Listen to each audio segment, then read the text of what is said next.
First thing I should do is call. Yeah.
Meow.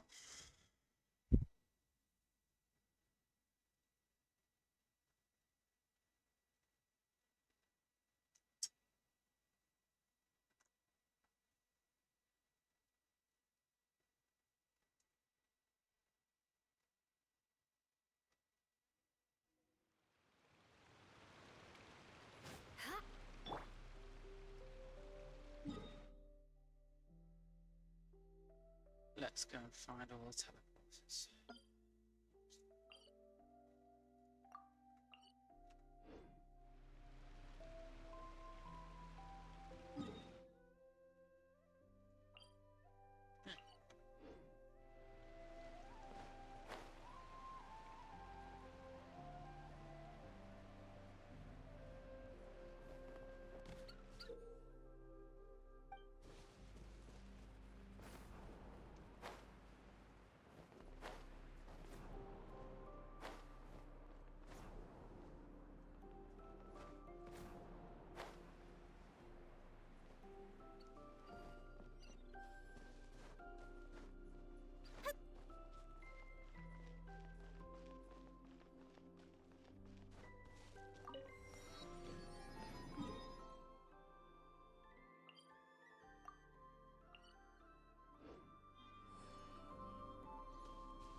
Hmm.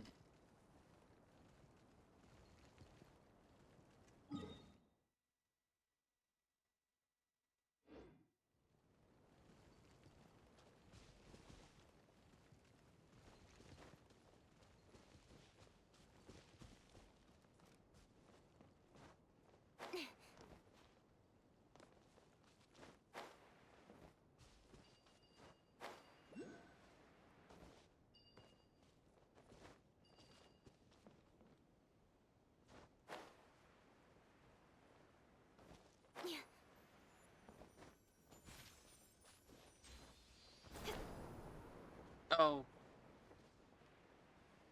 Yeah. Whee. Oh, where's the ticket?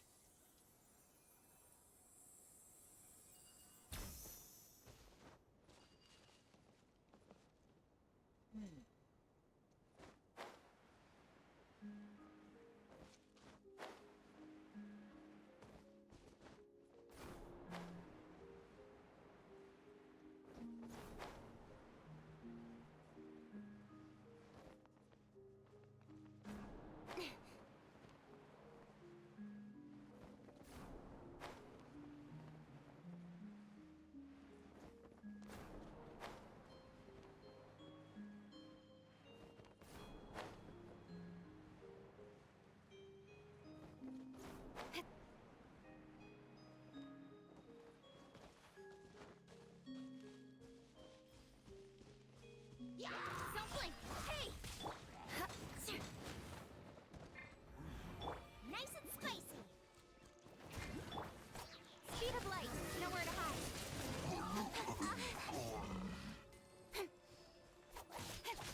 as treasure is concerned.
You give, you receive.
Oops.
As far as treasure is concerned.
Well, this is probably done, isn't it?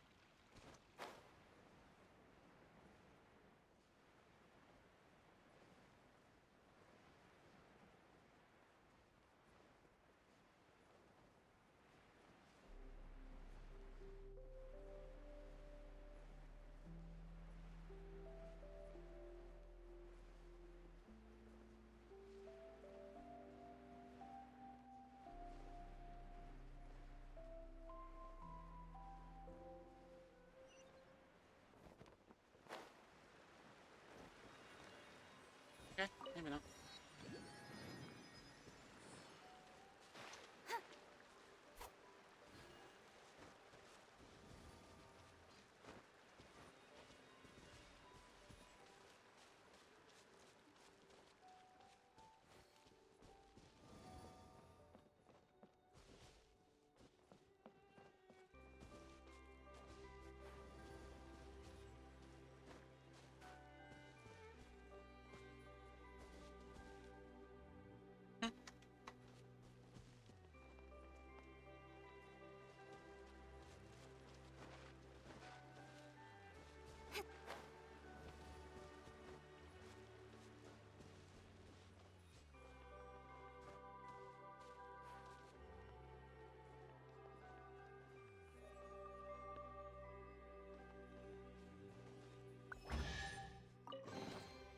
That's everything. On to the next.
That's everything. On to the next.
wonders how many Durin is.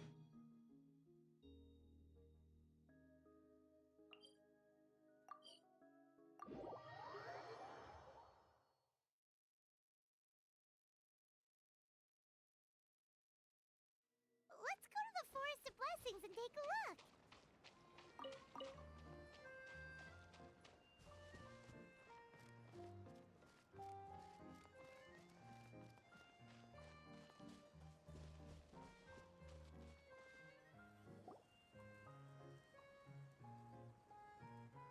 Here's your 2 magic tonics. Why, thank you, young lady. And might I add that you're looking quite lovely today. Jean. But is this really appropriate? I mean... Still worried about Klee? Relax. Albedo's with her. She'll be fine.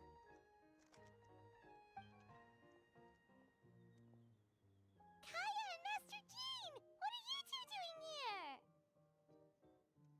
Oh, look who it is. The Traveler and Paimon. You must be the pleasant surprise that Miss Alice told us about. Greetings to you both. This is one place I didn't expect to run into you two. The locals here have been talking non-stop about some brave heroes who saved the world. Let me guess. You two have been up to your old tricks. Well, not just us. We only played a small part.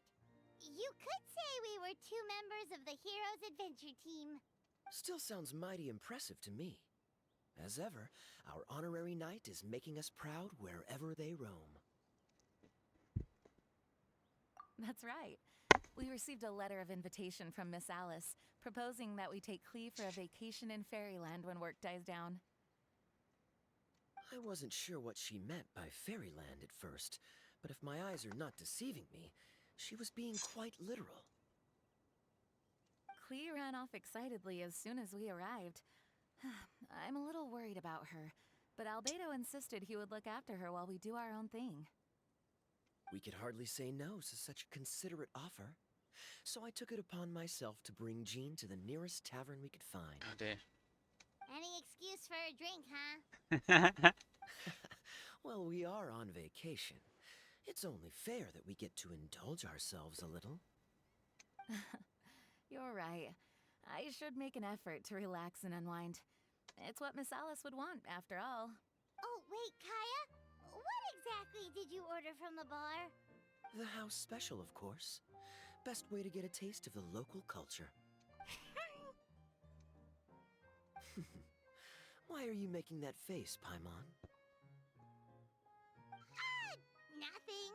I was just perpetually amused by your lifestyle, that's all. Go on, drink up.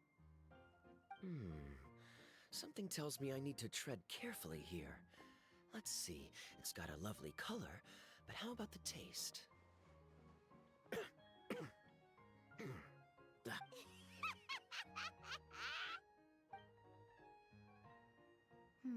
I think maybe I'll pass. But it's such a shame to waste it. All right, Paimon. Well played. Well, Paimon got burned too, if it's any consolation. It's nothing personal. Oh, by the way, we weren't the only ones who got invited here. I saw Kale earlier.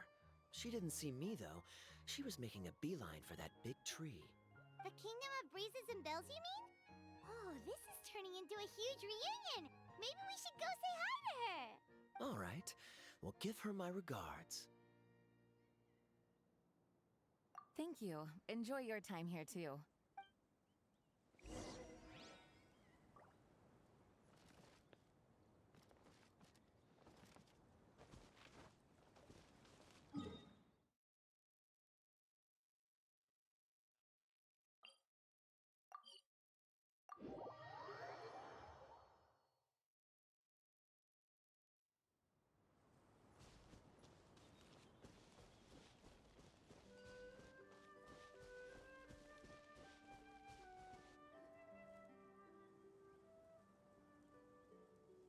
The structure of the tree houses here is nothing short of amazing.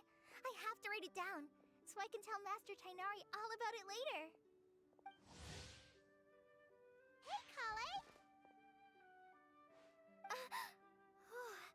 You scared me. Traveler and Paimon? You got invited here too? Yep. Well, they sort of skipped the invitation part, but anyway, what you doing out here? Something caught your eye? Oh, yeah. I'm trying to observe and summarize the structures of the trees here, and also the animals that live here. Well, the residents, I guess? I still can't get over the fact that they're all someone's origami handiwork. Once a forest ranger, always a forest ranger, huh? Not sure you'll be able to apply much of what you learn here back home, though, with this being a magical world and everything. What? Over there, by the giant footprint, have those houses always been there? Oh, those? The local flying squirrels told me that they were built by a small dragon and some guy wearing a hat. Oh, that must have been Mini Durin and Hat Guy. Any idea where they went? Supposedly, after building the houses, they went to somewhere called, Constellation Metropole? Did I say that right? Yep, you got it. Oh, also, when the locals mentioned the dragon, did they seem at all, did they say how they felt about him at all? Now that you mention it, the atmosphere changed a little when they talked about him. Oh no. They mentioned some stuff along the lines of past misunderstandings and welcoming new members. I only just got here, so I know very little about what has happened in the past. They seemed genuinely grateful for the houses, though, and said they were going to plan a welcome party. Oh, thank goodness. Whew. Sounds like the forest has begun to accept him. It's a step in the right direction. Are you looking for that small dragon? Yeah, he's a new friend we made after we arrived here. No way! Really? I'm getting more and more interested in your story. No. I've got to save it for next time. For now, I've got to make the most out of my time in this wonderful world. Oh, there's no rush. Just take it slow and enjoy yourself. Like Kaya. Oh, he sends his regards, by the way. Oh, Mr. Kaya is here too?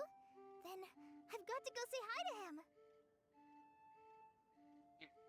Well, right now he's at the tavern and he probably won't be leaving until he's drunk. Not that he'll ever reach that point because his alcohol tolerance is so high. Basically, it's Kaya. You know where to find him. You make a good point, Paimon. Then I'll focus on exploring for now and go catch up with him later. Shall we go pay a visit to the Metropole Traveler? Maybe Mini Durin and Hat Guy are still there. Oh, right. By the way, something pretty interesting has been happening in Sumeru recently. Master Trinari has been working really hard on it, so if you have time, definitely go and check it out. Sounds good. We'll find some time in our schedule. Of course. See you later.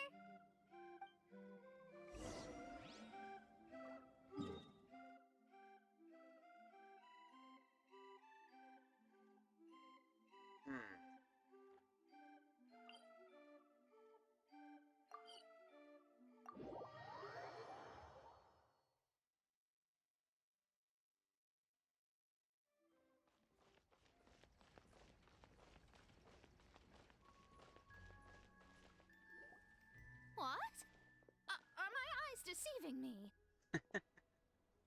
There is no way. I can't believe it. Hey, Mona! We heard you muttering from a long way away. What's up? Oh, is your scry glass acting up again? Oh, it's you, the saviors of this world. My scry glass is fine, but I'm not sure I can say the same about my eyes. Look at this statue. What? Is it broken or something? Looks fine to Paimon. That's your master, right? AKA the goddess of prophecy? I refuse to believe it. There's no way that old hag looks anything like this. When she was younger. Oh, actually, now that you mention it, this does remind me of the fashionista phase she wrote about in her diary. She can't hear me, can she? I swear I just got chills down my spine. Either way, it's probably a little rude to talk about her right under her statue. But how do you know it's a statue of her if you never saw her as a young woman? I did a quick scry when I came into this world, and when I saw the stars' reflections, I was at a loss for words. It looks like fate in Simulanka is based directly on Tevat. A projection of real-world fate to form an image of reality. Or in layman's terms, basically the creator made this world inside a mirror or a lake, and this world is the reflection. Still sounds pretty impressive. The more I scribed, the more familiar everything looked. It's her work, there's no doubt about it. Even so, everything's far more complex than I'd imagined. Trying to decipher it all is giving me quite a headache. I bet. I also asked the locals about her. They call her she who has dominion over the stars and the course of fate itself. Not even a pretense of humility. Clearly, she let the role of creator goddess get to her head. Not that I'm surprised in the least, of course. It certainly matches the tone of her diary. Anyway, we should change the topic. Oh, so Mona, have you seen a small dragon around by any chance? He's about the same size as Paimon, but with tiny little wings. Ah, you mean the one that caused all that trouble? I haven't seen him for myself, but I heard that he came to the Metropole not long ago to formally apologize for his actions. Apparently, he brought a huge stash of Toitanium and plant oil to make amends. Titanium. Oh dear. Most people accepted his apology, although there are some who said that they'll reserve judgment until they've seen how he acts in the future. Oh, okay. Do you know where we can find him? One moment.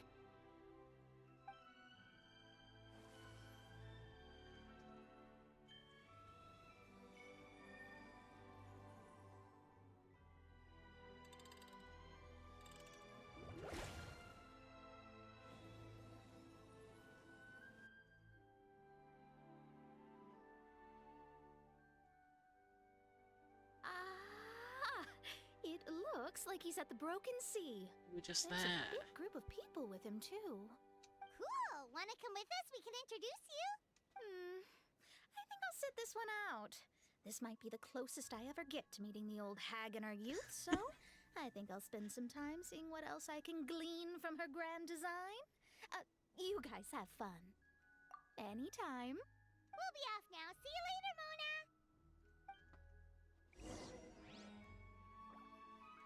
Okay.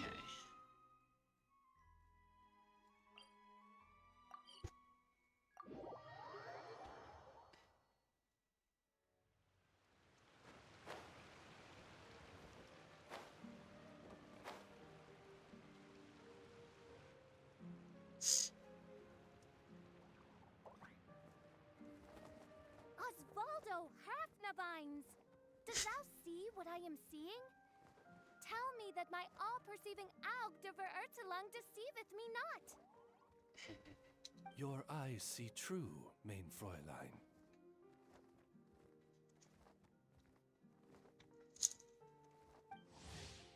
I know fashion. Very well. Then, as sovereign ruler of the Imenakreich, I extend to you both my greetings, O Night Dragon from the land of the Thousand Stars, and his hat-wearing servant. Who did you just call a servant? What mein Fräulein means to say is, hello, it's a pleasure to meet you. Pleasure to meet you too. But Hat Guy's not my servant. He's my friend. Now you're over-explaining. Hat guy, Mini Durin! Found you at last. Whoa, and Fischl's with you too? Oh, greetings, Outlander blessed by the Imenakreich. How honored you are to meet your prinzessin beneath the stars of another sky. Clearly a decision made by fate itself. Oh, I think I bet we haven't. This honorary knight, Paimon! Yay. Greetings. You both look well. Hey there, Klee! Have you been having fun here? Yup, loads and loads of fun. There are so many cute animals and a magic train that was really long. That And a wasn't a long huge, train, Klee. huge castle, and a king lives there and everything. I've been taking Klee to see all the sights. It's been a very enriching experience. Alice's magic is truly outstanding. Yeah, Mom's amazing. Klee wants to build a great big house now, too. So, your mom and my mom were friends? Mm-hmm. Our moms were friends, which makes you my big brother. My mom used to read your mom's stories to me all the time. They were great. Big brother? Wow. Thank you, Klee. Can I go play with Klee, Hat Guy? Suit yourself. Albedo, can I? Go on. Just don't go too far away. I'll come pick you up later. Don't blow anything up, please. Yay! Come on, Mini Durin. Do you want to come play with us too, Fischl? Your princessin accepts your invitation. Rejoice! Though you may be concealed by fog, still you shall have the good fortune to witness the true might of the Aug de Vertelang. What Mein Fräulein means to say is, perhaps we can all play hide and seek together. Mein Fräulein is it. Hooray! I love hide and seek. Oh, me too!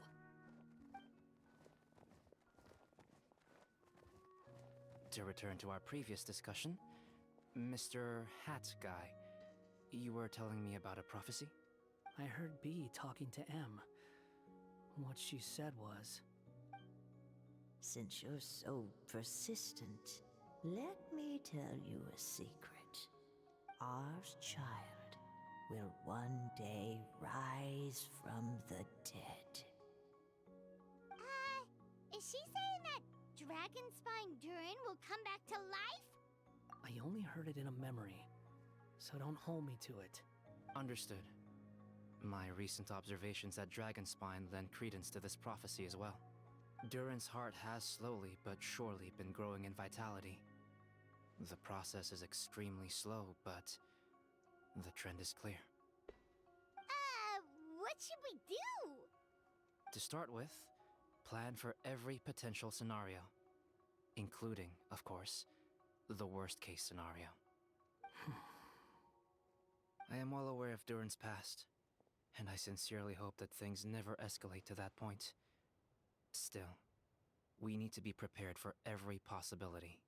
If the prophecy is true, and Durin's heart will one day beat again, I'd like to hope that whatever rises from the dead is no evil dragon, if you understand what I mean.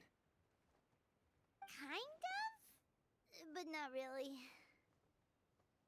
And so, when the time comes, Mr. Hat Guy, will you and Simolanka's Durin be willing to lend us a hand in our hour of need?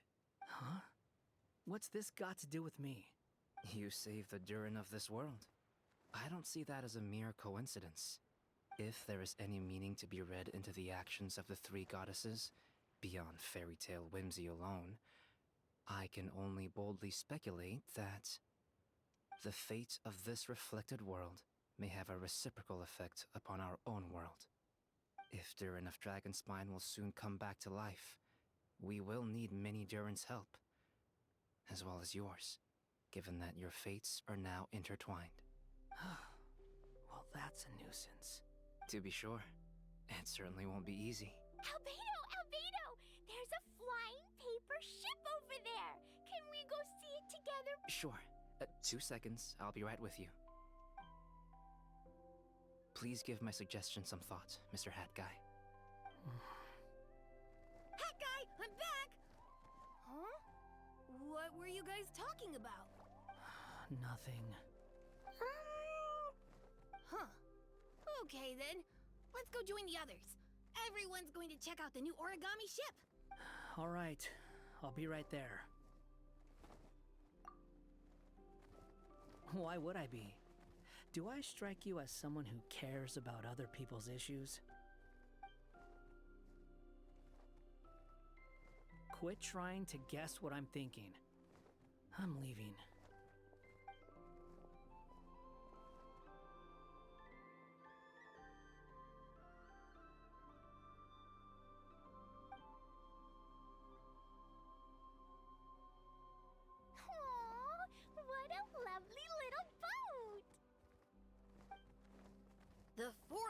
Fairy helped us make it. Paimon just realized there's a lot fewer people around the Broken Sea now. Guess most of them have made their way back to the Metropole. Does this boat have a name? I can't see one anywhere. Huh? A name? Every boat has a name. At least, all the ones I've seen before. They're usually symbolic names that represent something aspirational.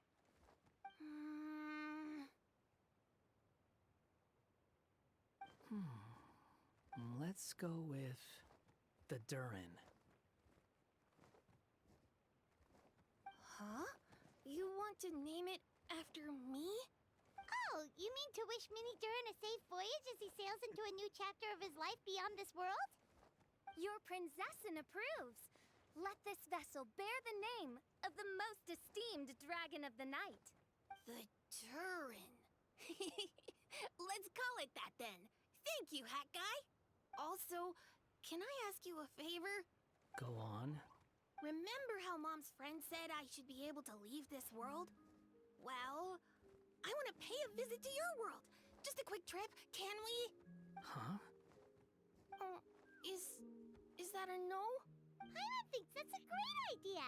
If the people of Simulanka are allowed to go to Teyvat, then what's the problem with taking Mini Durin there for a visit? I'm assuming I'll have to be your bodyguard while we're there. I can protect myself. And I'll do what you say. I won't fly off on my own, I promise. Please, can I go? It'll be up to you to stick close. If you disappear on me, don't expect me to come looking. Got it! I'll stick close. Why don't you take the Durin? Now you've given it a name, it'll be a maiden voyage for the boat and a brand new journey for you. Are you leaving, Mini Durin? Okay. Well, make sure you come visit me in Mondstadt so we can play together again. Klee will draw you a map to show you the way. Though our time together has been as fleeting as a ray of light in the depths of the long night, the Immonokreich will welcome you with the grandest of music ceremonies on the occasion of our next reunion. As surely as the stars in the sky watch over us, we shall meet again. What Main Fräulein means is that you're always welcome to visit her at home as well. Cool! I have so many new friends now! I'm so happy! Are you done yet? If you want to leave, then get over here. Thank you, everyone! Thank you so much! The blessings you gave me are more precious than any treasure, and more beautiful than any fairy tale. Next time, it will be my turn to make your wishes come true.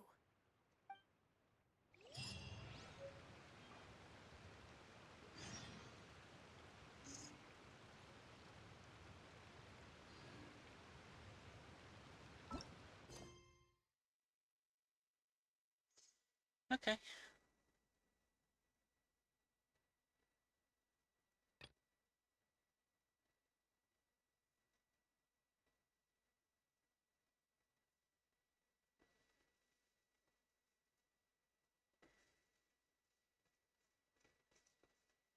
World quests. Oh.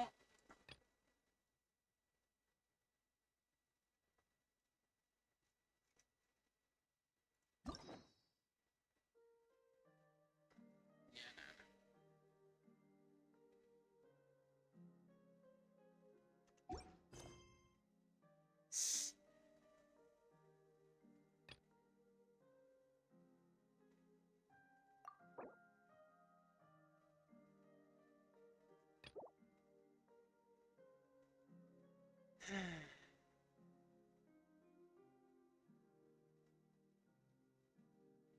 Not the chasm.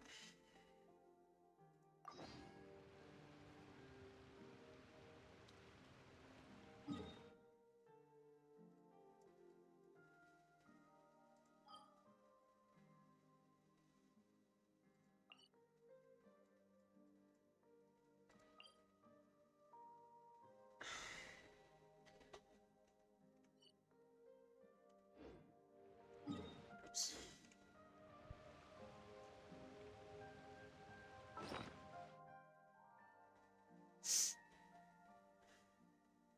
it's been that long since I've done this.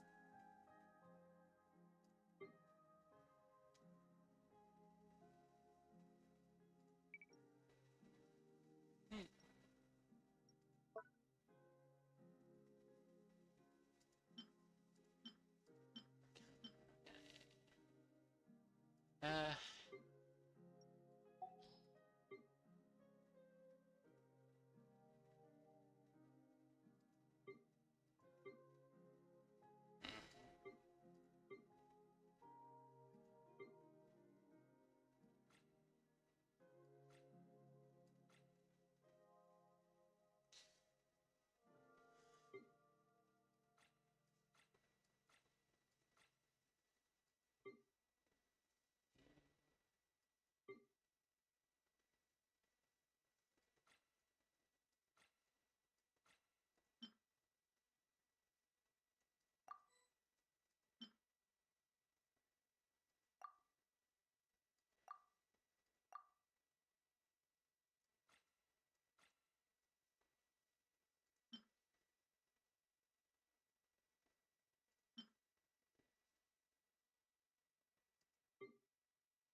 can't pull it. Can't level it.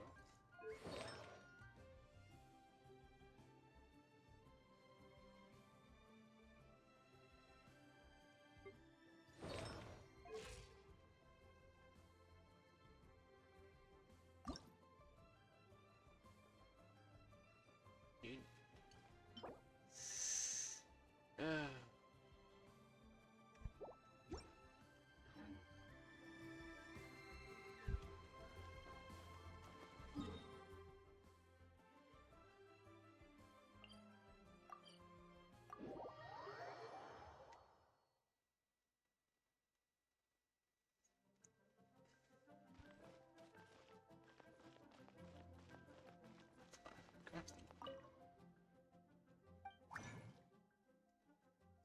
Can't I pass them?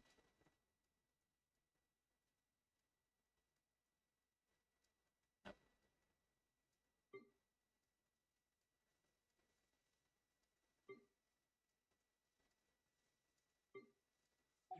Okay. Is it even available though? I couldn't remember where it is. It's available. Kind of.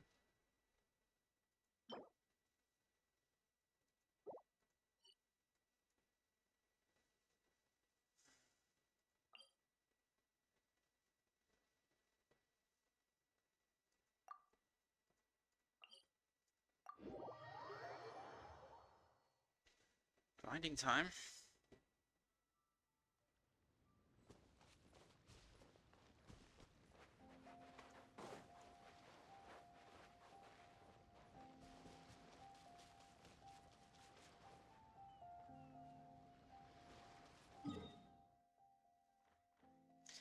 Must have gone the wrong way.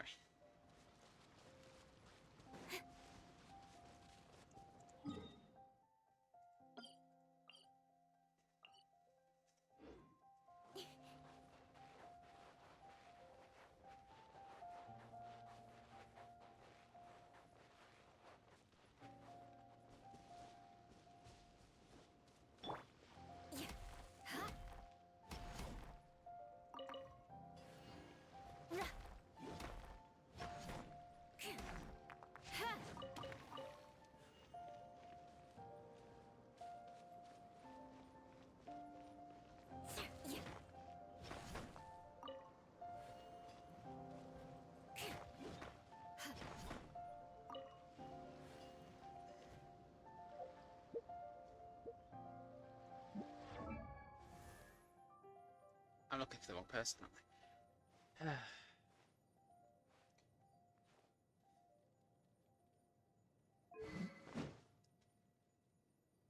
Why am I looking at her stuff? Fool.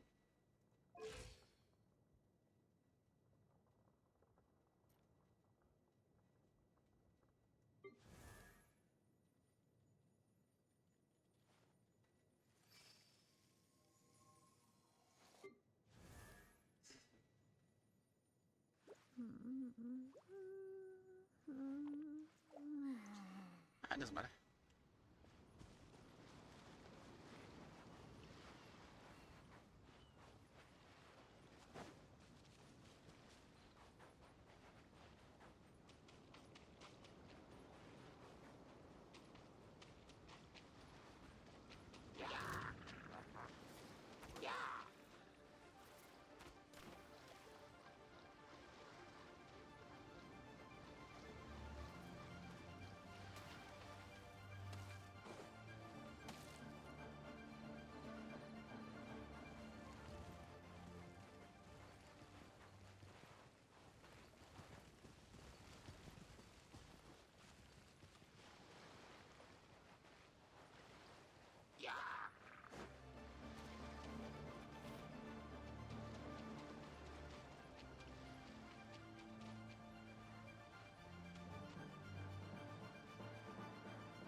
More speed.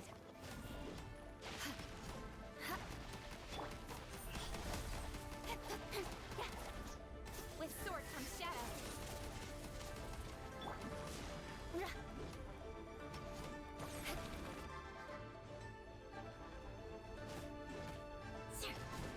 Incoming. Beg for mercy.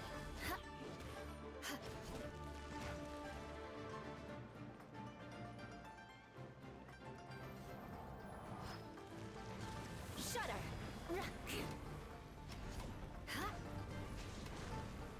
More speed. Well met. I'll be back. With a vengeance.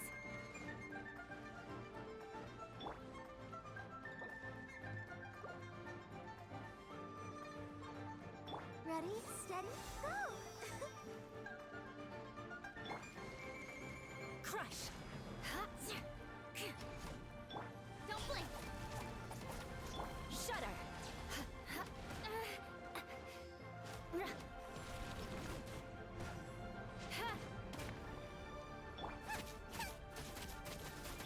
Incoming.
mercy.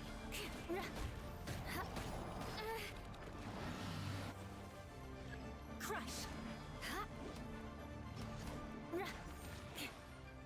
Beg for mercy. Speed of light.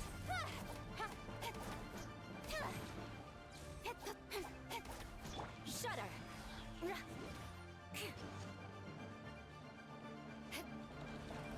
More speed. Crush. Good grief.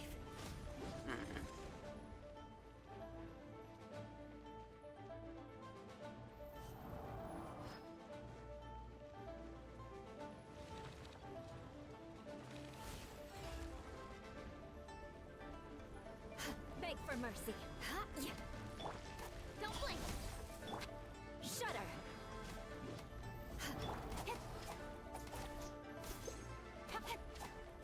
Speed of light.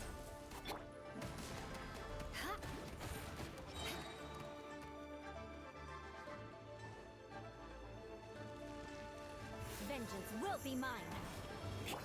Incoming. Hey! Beg for mercy.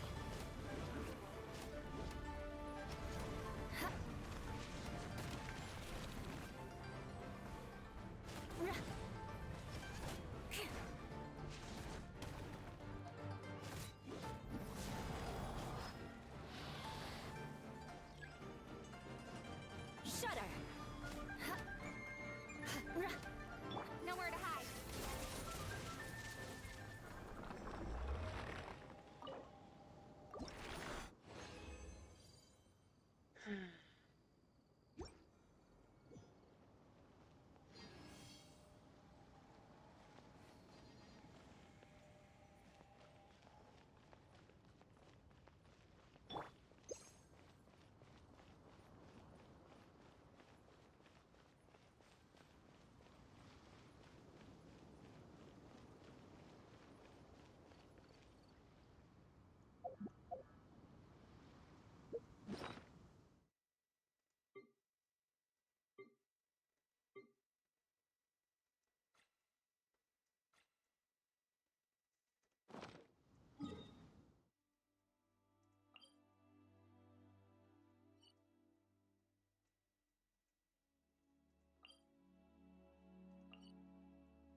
Actually, before I go here, let's make some.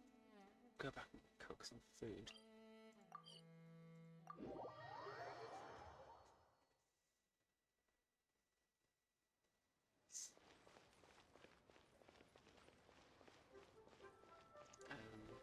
That way.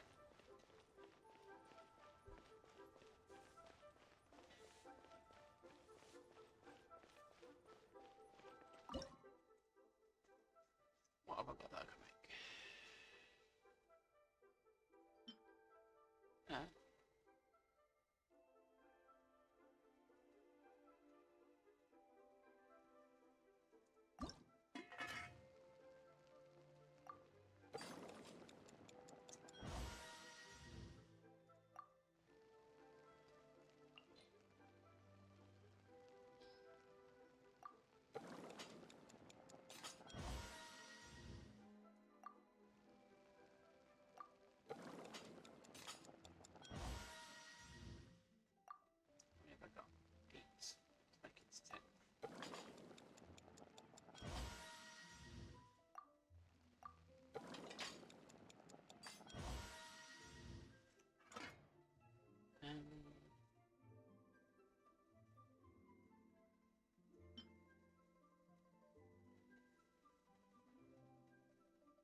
just checked here first. What have I got? What do I need?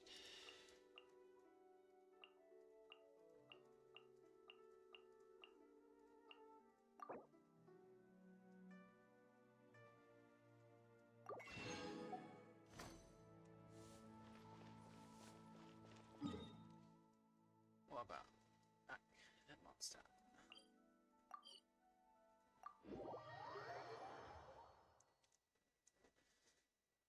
I'm going back to the grind, aren't I? Food delivery.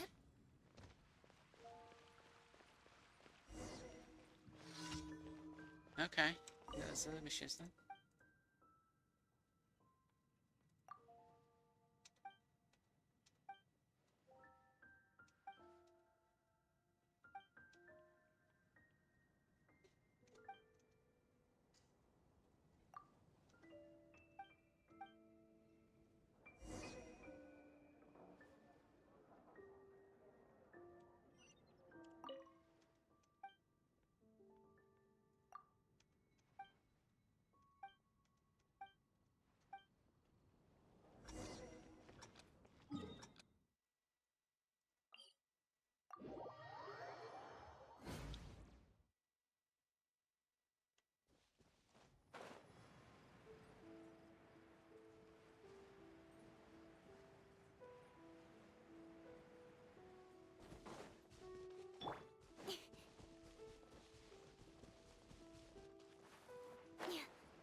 Making me hungry.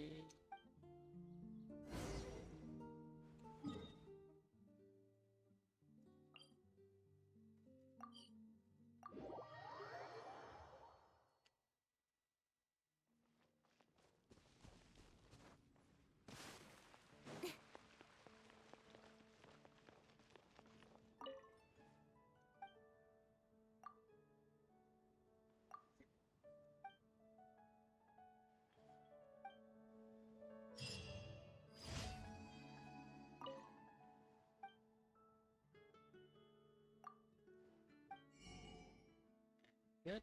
Anything good? No. Okay. Ingredients. They had butter. Expensive.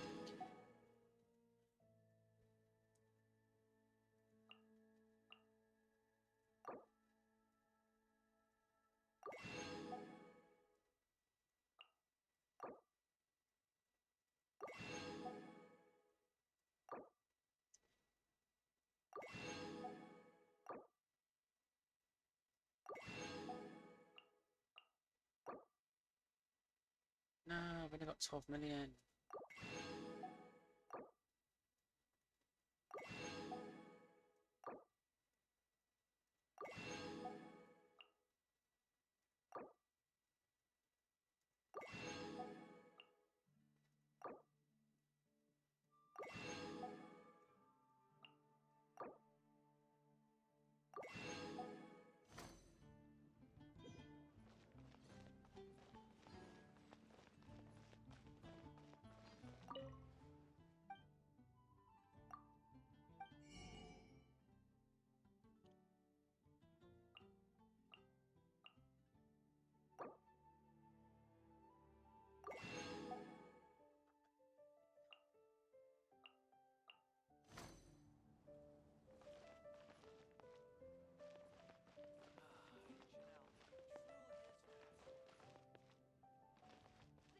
Haven't you heard?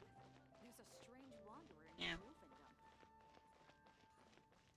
Ad Astra Abyssal. I am sorry, but you have Darn. not yet. Yeah, I know. Ad Astra Abyssal. Hmm.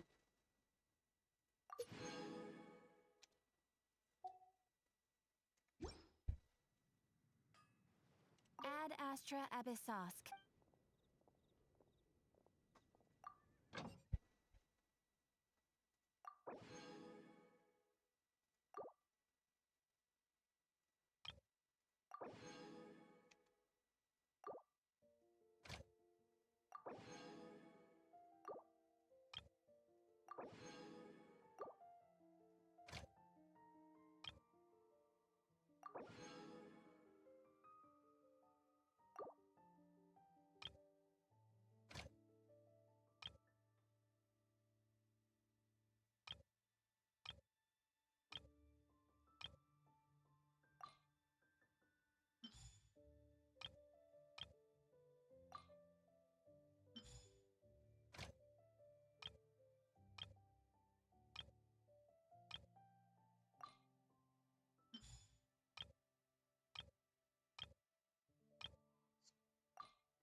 Okay.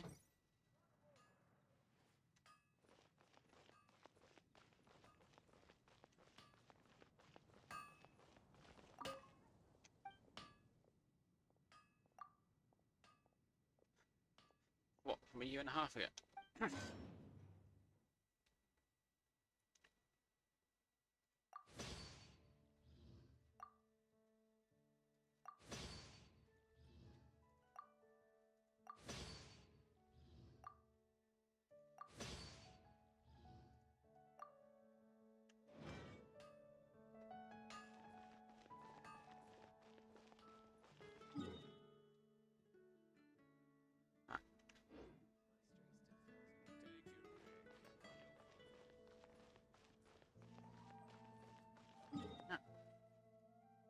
Back to my favourite place for food.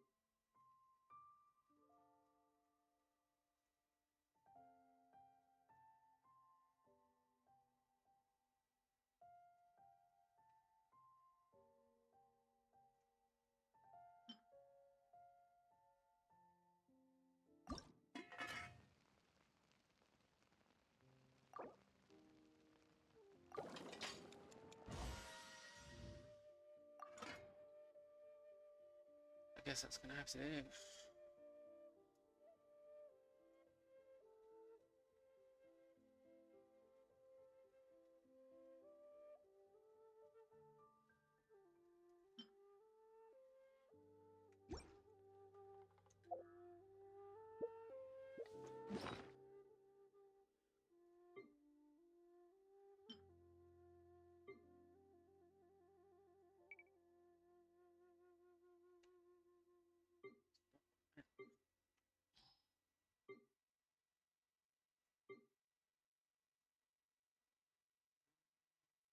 Oh no, it's the wrong place. Okay. I'm all for work-life balance, but I think this is pushing it.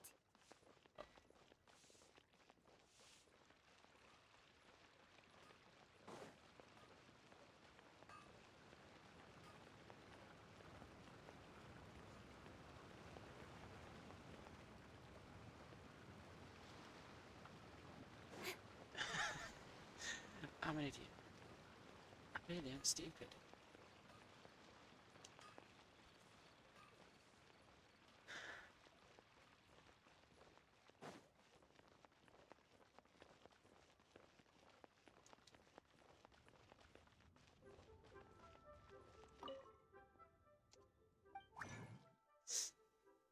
I don't even know what I'm making.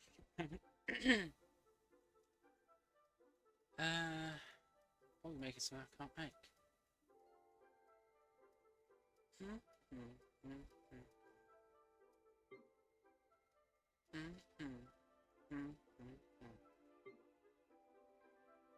No. Obviously I can't make it. Okay. Oh well, I'll have to fight then. Let's move down.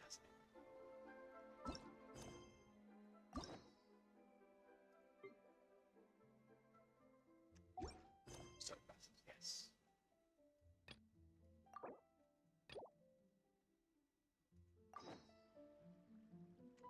Thank you. No, you highlighted it before.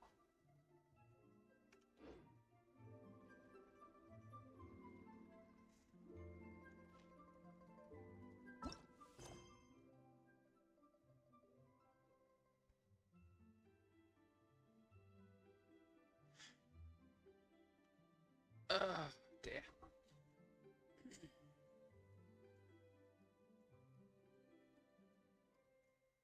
What was highlighted if it wasn't that?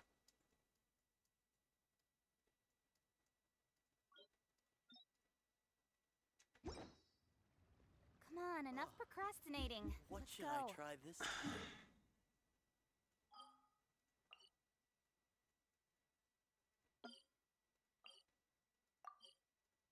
I'm so dead.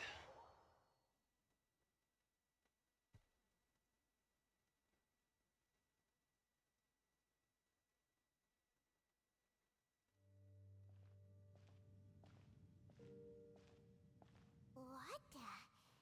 It's a city?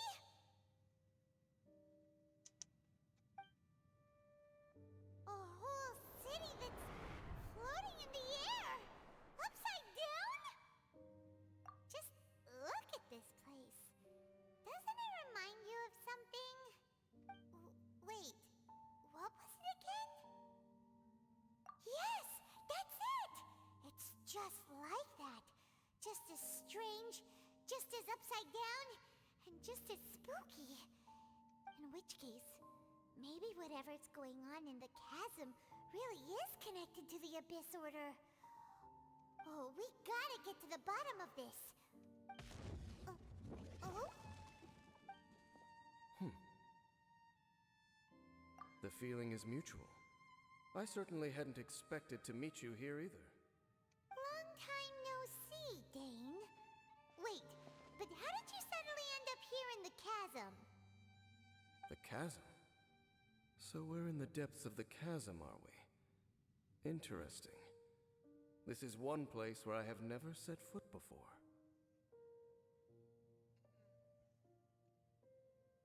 I understand how you must feel. Last time we met suddenly and parted hastily. Now our paths cross again. Fate, it seems, owes you an explanation. That much should be self-explanatory. I came upon the trail of another Abyss Herald recently and began pursuing it. Last time I played this game well, I was drunk, and I've stopped drinking. Unfortunately, I got as far as cornering him before he resorted to the same trick that they all do. Oh no. I was hot on his heels when I followed him through the portal, but as usual, it was to no avail. It took me to the wrong place. Correct. Based on my recent experiences, I can only conclude that the Abyss's portals are not simply pathways from point A to point B, but gateways to an entire network. Where they emerge on the other side is their choice. It can be anywhere within the network. Sounds kinda similar to how teleport waypoints work.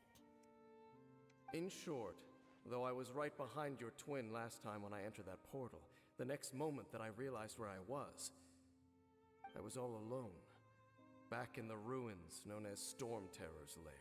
Oh yeah, about that. Whatever happened to the Eye of the First Field Tiller? It's in a safe place.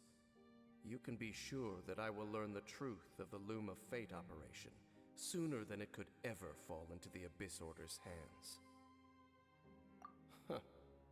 So that title stuck in your memory. I by no means went out of my way to conceal it from you. It once stood for the glory of Canria, but now... It is but a cruel joke. My curse to bear. Twilight Sword was my title as captain of the Royal Guards when I witnessed the destruction of my entire homeland firsthand. I believe my reluctance to raise it in conversation is quite justified. Sounds like your brother was right. We were travel partners. We both partook in a painful journey of searching for our fate. But regrettably, we did not make it to the journey's end together. Before you continue questioning me, I ought to warn you. If my suspicions regarding the portal network are correct, then the fact that there is a portal leading here tells us that the Abyss Order has their eyes on this location. You mean the Abyss Order is plotting something here? Actually, Paimon and the Traveler suspected that too. I mean that it's highly likely that even as we speak, the Abyss Order is watching our every move. Don't say that! You're giving Paimon goosebumps. A wise choice. There appears to be light from a fire coming from near that rocky wall. Let's take a look. Oh no.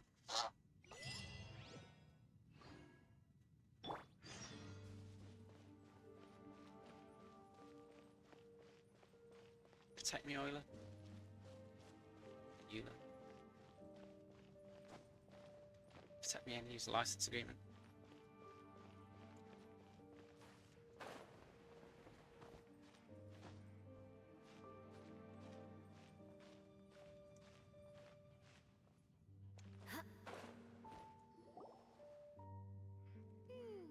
There are signs of hilly churl activity here. Could these be the hilly churls the requester was talking about? Requester? In fact, hold on. You still haven't told me what you're doing here. I doubt that most travelers would have any reason to venture down this way. We took a commission from the Adventurers Guild to investigate the chasm. Apparently a whole load of hilly churls have been gathering here, and the requester wants to know why. And now it looks like we finally found our first clue.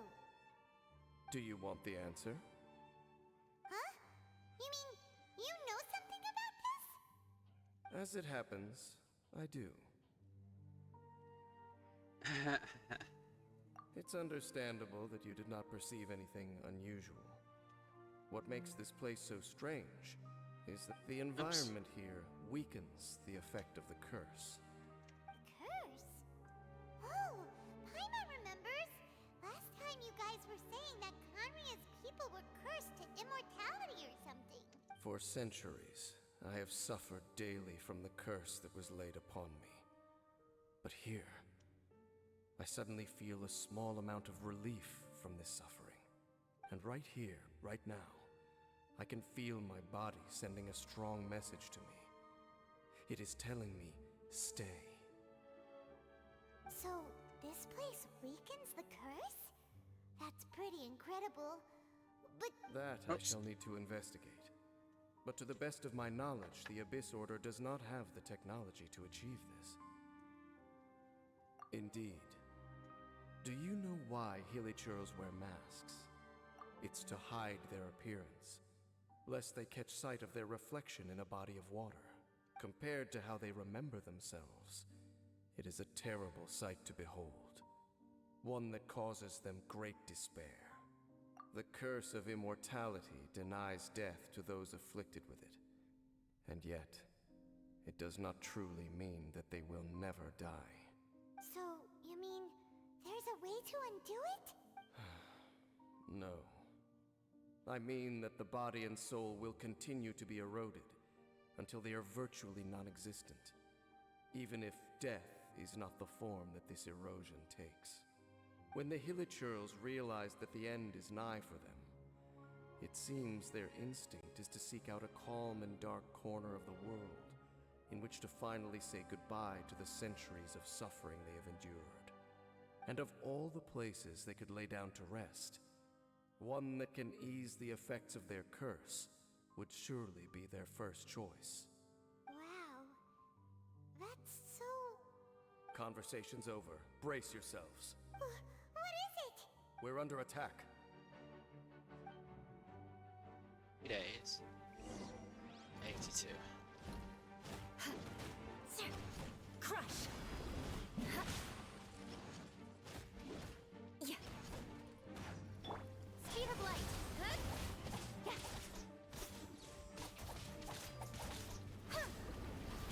Don't blink. Sir. Got lucky that time. Incoming. With sword comes shadow.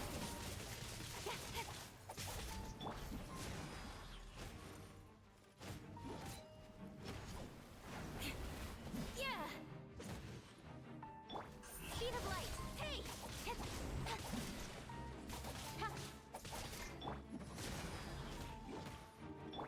Incoming.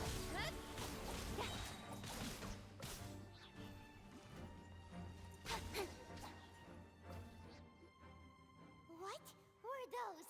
And why did they attack us all of a sudden? Black Serpent Knights. They once belonged to the Royal Guard of Canria. Wait a second. Royal Guard? So, they used to be your troops? Yes, they were. But now, the curse engulfs them, and they fight with none of the honor they once had. Because they've become pawns of the Abyss now? Let's continue on. Wait! Dane! Seems we missed one. Wait, stand down. There's something different about this one. It's disappeared. What the heck? What was going on with that one? Was it trying to say something? How is this possible? How could he have retained self-awareness for 500 years without it? But more importantly, why did he seem so familiar? That would be a miraculous outcome indeed for a cataclysm that brought total doom and destruction. Or perhaps it was just a coincidence. We should press onward to the city.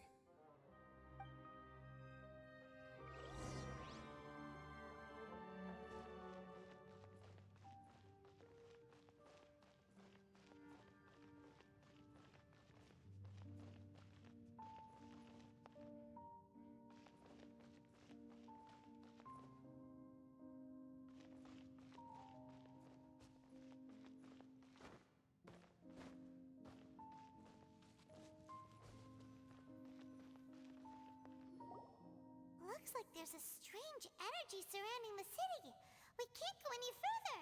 Guess there should be a mechanism or something around here, right? Traveler, looks like it's time to get into ruin exploring mode. Don't waste your time. Thank you for saving us from the puzzle. Huh? Canria's technology, abyssal power. Two things I couldn't be more familiar with. They're just cheap tricks to me. Okay, so the Abyss Order really is trying to hide something here, right? Dan seems like he really understands what's going on here. No wonder the Abyss Order doesn't want him around. Not necessarily. The closer we draw, the more I am inclined to conclude that these ruins belong to a more ancient civilization still. The Abyss Order simply got to them before anyone else. Even older than Kanria? Whoa. Paimon can't even imagine back that far. That said, the architecture here does somewhat resemble that of Canria. At least, it would if it were the other way up. Let's head toward the light over there. Mind your footing on the way ahead. It's a long way down.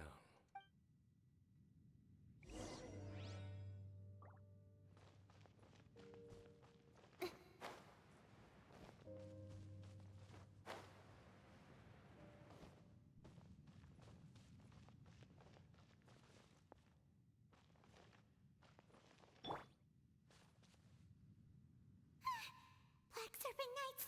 Is this where they're based? Or wait, are they guarding something here? We are likely drawing near to whatever the Abyss Order is trying to hide. Let's take them out first.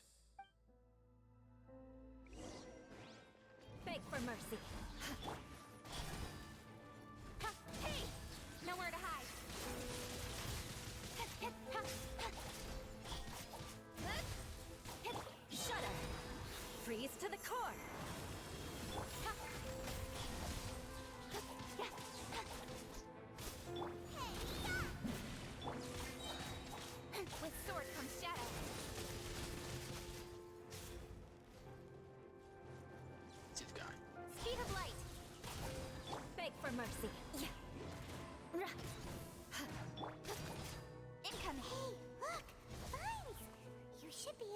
climb up, right?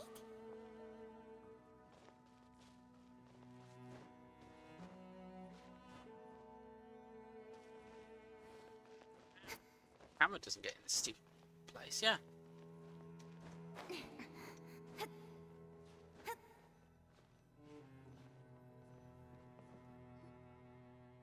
Oh no! More black serpent knights! Huh? They're not coming after us. Are they just trying to scare us off? Huh. These knights seem like they're hiding something behind them. Hold on. I think they... They're coming! Quick, get them!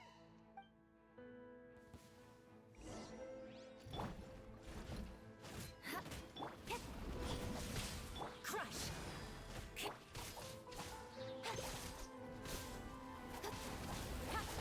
Speed of light! Hey! Nowhere to hide. Beg for mercy. Crush!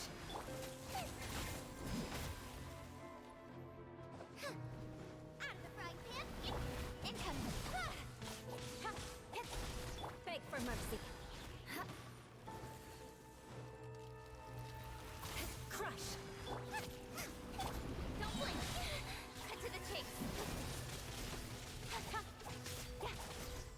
Speed of light!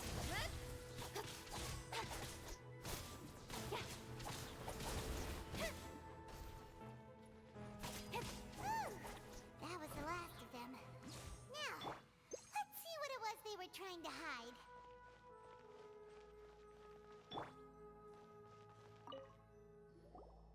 Huh?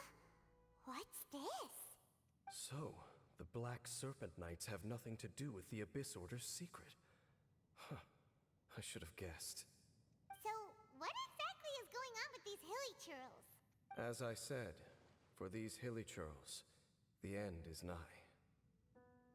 They have grown old and fearful of the light, even become one with the darkness. And yet the curse continues to corrode them. But why would the Black Serpent Knights want to stay here and guard them?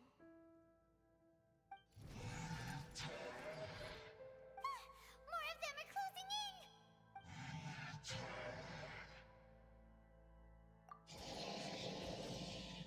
It's him! The guy that came out of nowhere and disappeared again! And now they're retreating! Did he just order them to do that? Halfdan? Whoa, whoa! What? You recognize him? Could it be? If it's as I suspect, then this is a truly tragic state of affairs. Dane? You want to know why they were gathered here guarding the hilly churls, don't you? It's because as far as the Black Serpent Knights are concerned, they're simply doing their duty. The one who ordered them to retreat just now, I suddenly recognized him. I knew him as a young man, an elite in the royal guard of old. His name is Halfdan. So, he's from 500 years ago, too? To this day, I still remember the final orders I, the Twilight Sword, gave to Halfdan on the day of disaster in Kanria, before I made haste back to the palace. Inform all Black Serpent Knights to protect the people of Kanria at all costs, because we, of course, were royal guards. But this would mean nothing in the events that followed. Royals, gentry, common folk, these identities made no difference. Against the might of the gods, the only identity that mattered was being from Kanria. These Black Serpent Knights have lost their intellect, but perhaps, in whatever remains of their minds, they are still protecting the people of Kanria. If you see these ruins as Kanria in the throes of disaster, and these hilly churls as the people crying for help, then suddenly I can make sense of what I'm hearing. Their growls are less of a threat and more of a warning. Then, what are they saying? Though it is barely discernible, I can just about make it out. They keep repeating a word from the old language of Kanria. Run. Mm. Even I have to admit, the fact their will is strong enough to survive 500 years of erosion. Hi. It is nothing short of a miracle. I've been okay. Born from hopelessness. How are you? So, Paimon had them all wrong. It doesn't matter. Even I took them for enemies for a moment. Let's keep heading toward the light at the top. I believe the Black Serpent Knights will no longer try to stop us.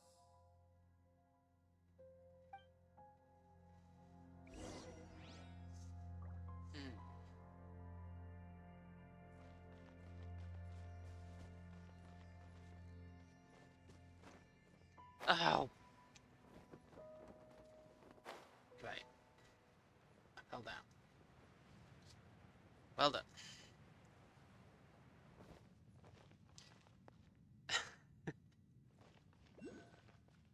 That'll teach me to take my eyes off it.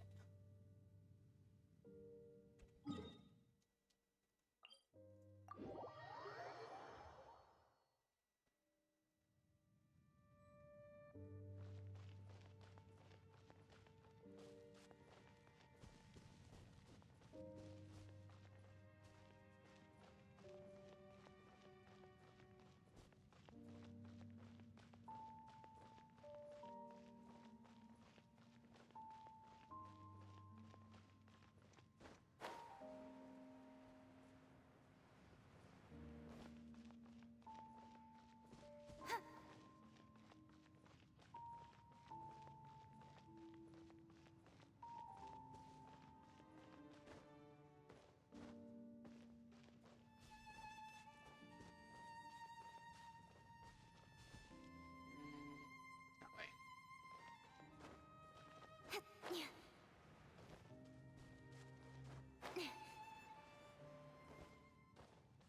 I do, yes.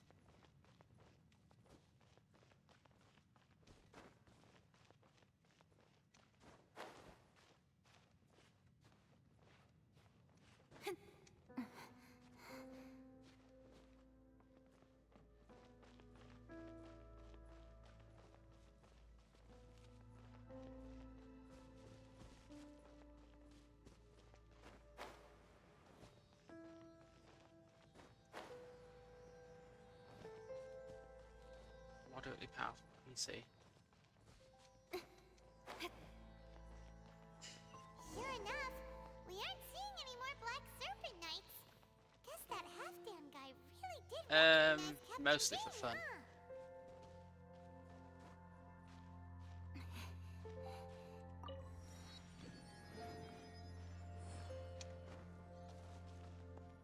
Right.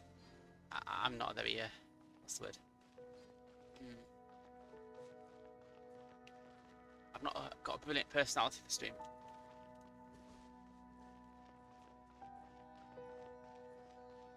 So, where are we going, little sprite?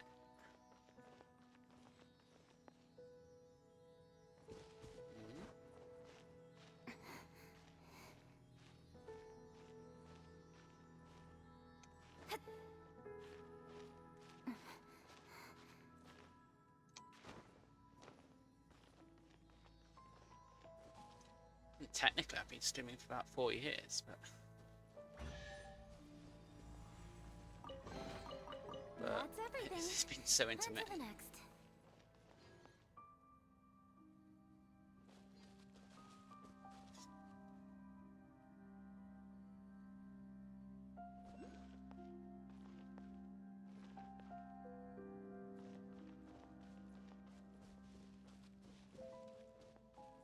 This is down, but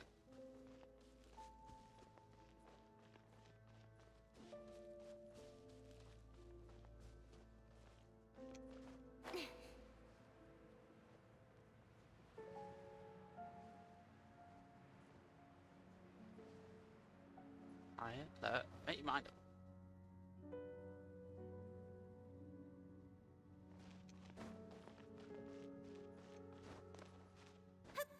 I have, yeah, I do use Discord as well.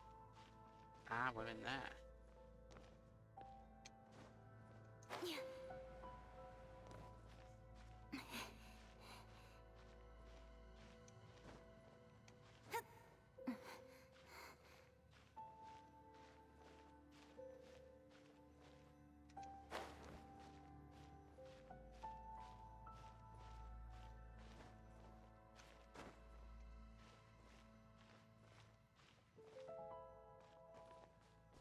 Ah, I've got the server's linked to my profile if you want to join the server.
Dane, why so quiet?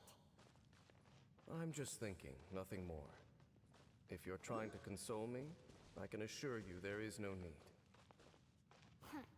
Fine.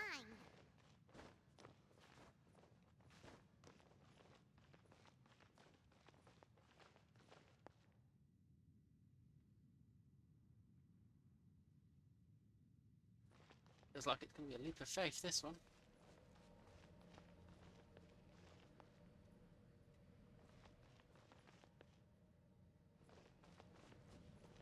Maybe not. Over there.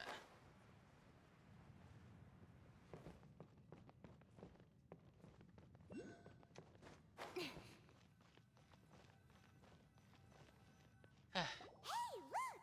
There's no door sealing this room off. Oh, I Looks hate like we exploring. can finally head to the room in the center.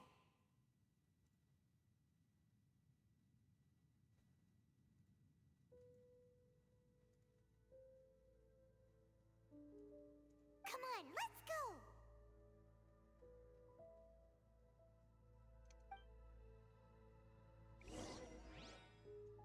Oh great, Microsoft's popping things up now. Thanks, Microsoft.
Look! Up there! A water pool! Even Or is the this all water upside pool down? is We're not. upside down. Dane, do you have any idea at all how it works? The pool must be part of the entire city structure, a relic of this ancient civilization. And more importantly, it is the very thing that is weakening the curse. Here, my whole body feels more at peace than it has in a long time. The effect is stronger here than it was before. And I think it's because that water pool has something akin to a cleansing effect. Cleansing? So that means the water in that pool can wash away the curse for good? No, that would be impossible. How are you so sure? I have lived with this curse for 500 years, and I have been fully conscious the entire time. Suffice to say, no one understands the curse like I do. It is a way of branding us at the level of the fate of the world itself. When a god applies a curse, it takes effect at a higher level of reality than the person themselves. Even now, I can feel the curse slowly permeating my entire being, becoming part of me, slowly but surely replacing me. Perhaps it may be possible to suppress the corrosive effect of the curse for a time, but cleansing it entirely... That sounds annoying.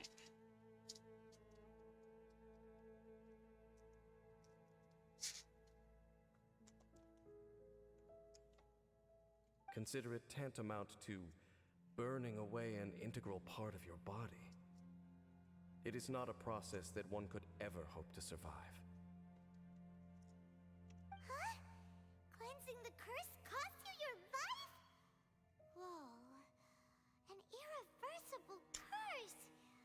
Paimon can't even imagine! In any case, I can feel that the water's cleansing effect is not nearly potent enough. At most, it might suppress the curse, but a little. So, what's that contraption there? It looks kind of out of place. Frankly, I have never seen a device of this design before either. It is not unreasonable to suspect that it could belong to the Abyss Order. But what could they be planning to do here? Look.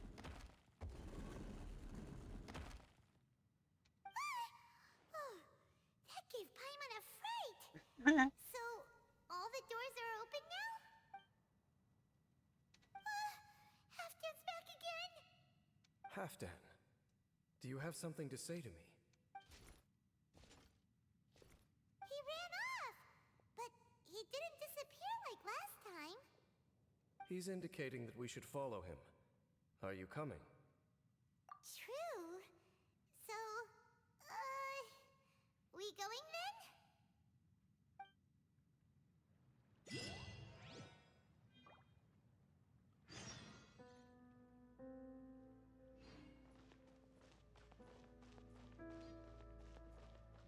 Halfdan jumped down over there! Let's follow him!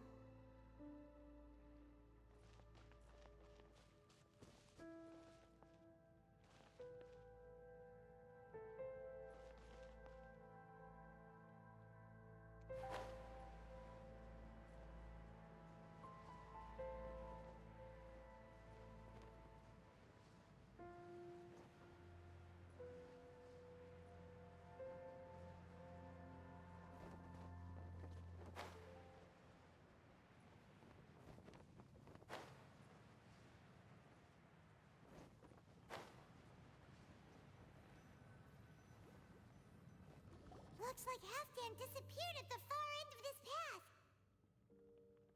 We're fine then. Perhaps whatever lies ahead is what he wants us to see. Let's keep going. Indeed.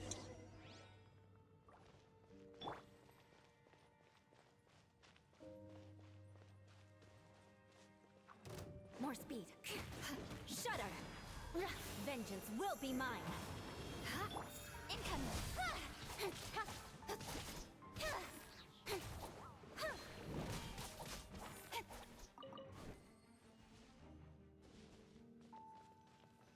There are more signs of hilichurl activity here.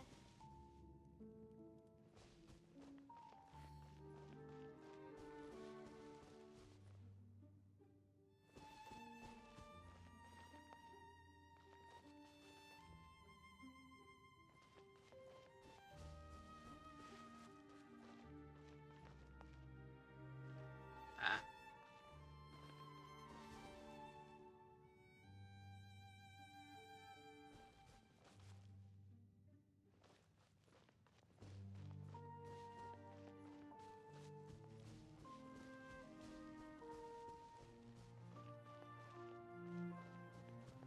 Is that way into the hilichurl camp?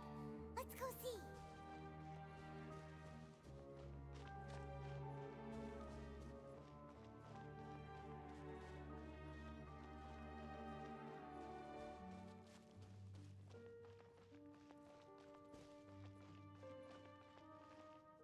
It's a humble hilichurl camp.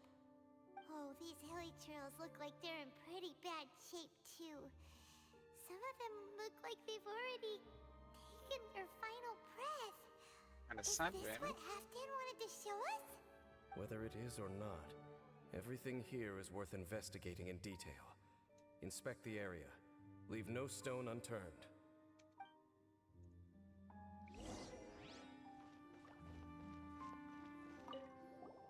Seems like these hilly trails have no life left in them at all. Before long, they'll become one with the darkness. The hilly trails we meet in the wild are always so rowdy. Paimon never would have imagined that this is how they spend their final days. We may not have a whole lot of happy memories dealing with hilly trails, but still, Paimon hopes they're at peace in their last moments. You're gonna make me cry, Paimon.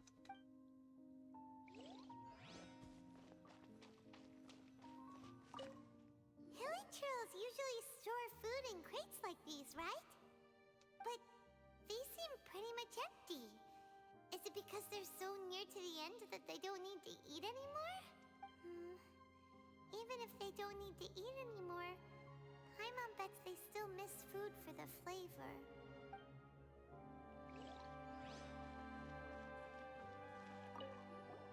There's even a bonfire here, like what hilly trails build in the wild. Wait, but wasn't Dane saying that hilly trails get scared of the light when they reach the very end of their lives?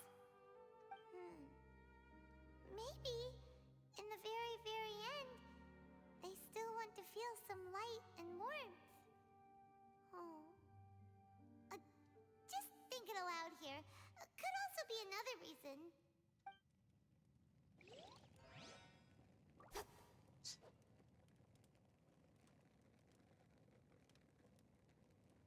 Come here, Pierce.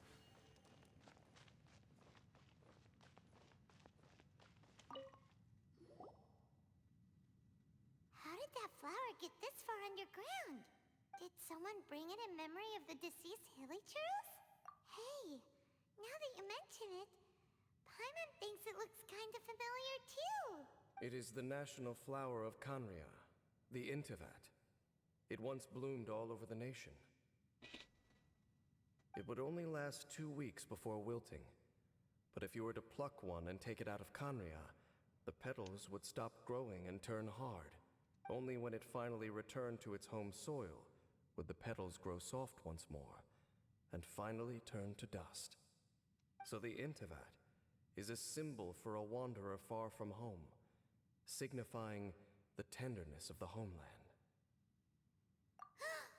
So for this flower to get here, it must have been brought from...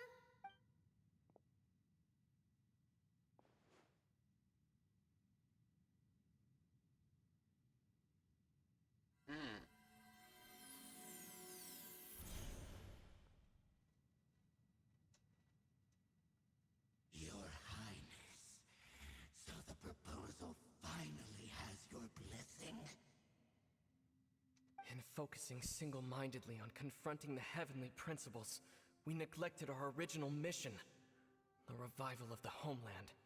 I should not have been so indecisive. The device is almost ready. We await your command. What are the chances of succeeding? Theoretically speaking, approximately... Forget it. Even a 1% chance is enough. Oh dear. For too long have we dwelt in the abyss. Surely they would rather return to the natural cycle of life and death as soon as possible than continue to exist as they are, without a shred of dignity. They cannot be made to continue paying the price for those so-called sins. The Order is most fortunate to be graced with your decision.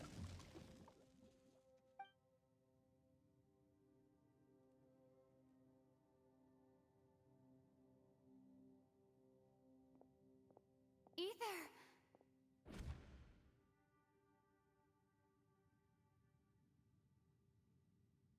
Yeah. You saw something, didn't you? Can you tell me what it was?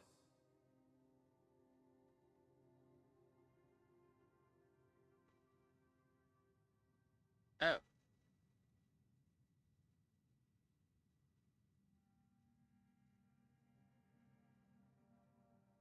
He deleted something. I didn't see what he deleted to. Yeah, you zoned out for quite a while there.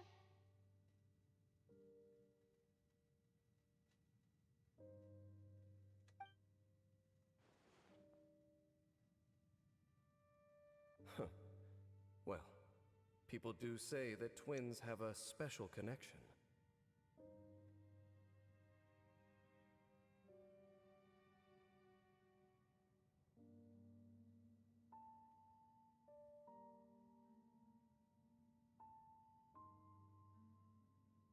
It sounds as if they are attempting to make use of certain equipment to cleanse the curse.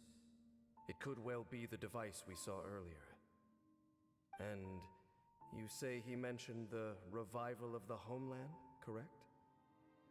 No surprise there. Stubborn as ever. It appears as if the Abyss Order plans to use this location to cleanse the Hillychurls of their curse and restore them to the way they once were. Then, they will serve as the foundation for reviving the nation of Kanria. After all, there can be no nation without a people.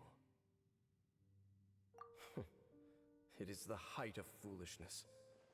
They have no chance of success, not even a 1% chance. I told you already that no one knows this curse better than I, having lived with it for 500 years. There is no redemption. There is no undoing the curse. Trying to remove it by force will achieve nothing but to inflict further suffering.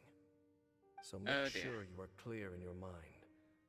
You have to tell yourself, they are no longer human.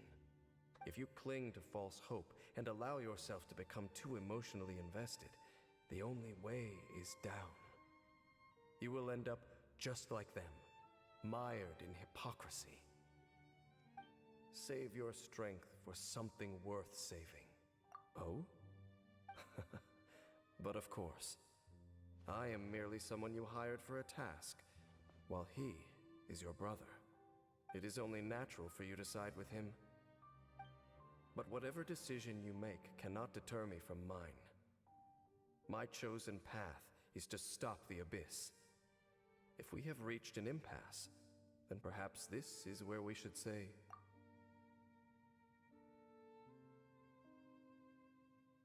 I see.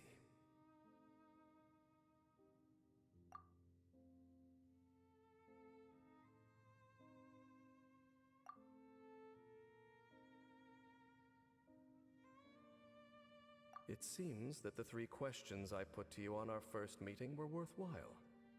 You have developed your own individual views on this world. Very well. Since you have volunteered your true thoughts on this matter, I shall not hide mine from you. Right now, I have a more immediate agenda than stopping the Abyss. That is to say, the Abyss's actions here directly dishonor the final wishes of Halfdan and my other compatriots. I cannot allow this to proceed. The Abyss may appear at any moment. Be on your guard at all times as we proceed. Still gonna die when it gets hard, aren't I?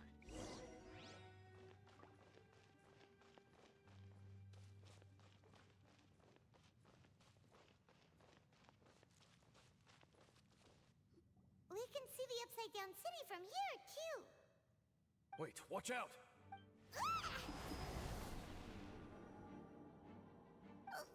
What's going on? Is that light coming from the room in the center?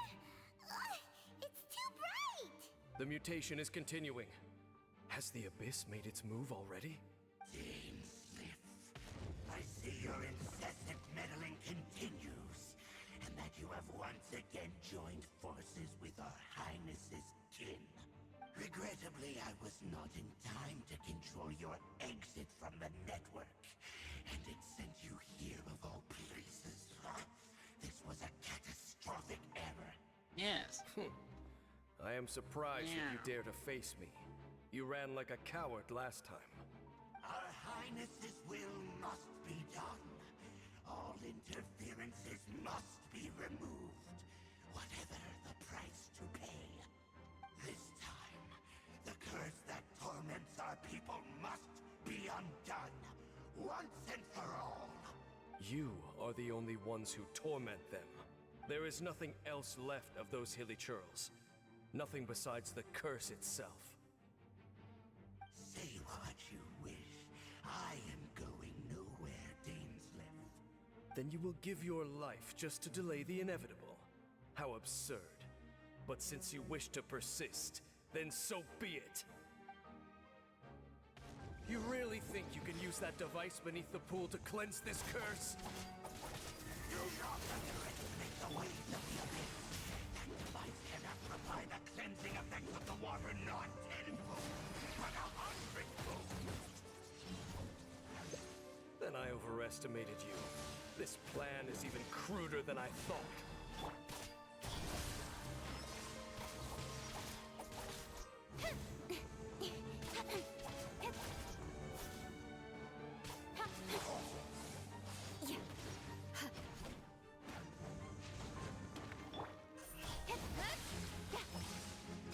Cut to the chase.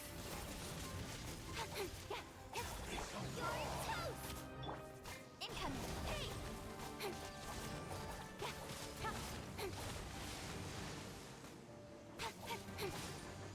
Speed of light.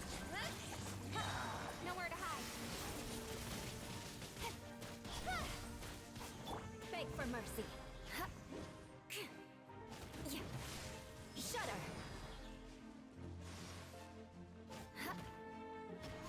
The end will come.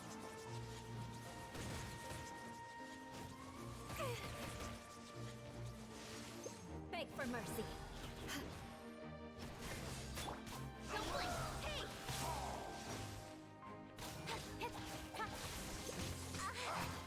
Incoming.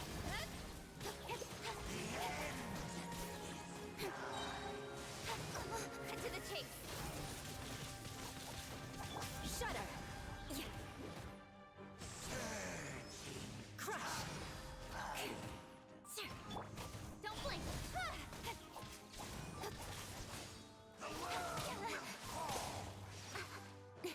Incoming. Hey! Beg for mercy. The abyss shall rise. You've been hunting this Abyss Hero for ages! Now you finally got him! There's no time to celebrate. The Abyss Order's device is activating, but there's still time to destroy it. Alright, let's go!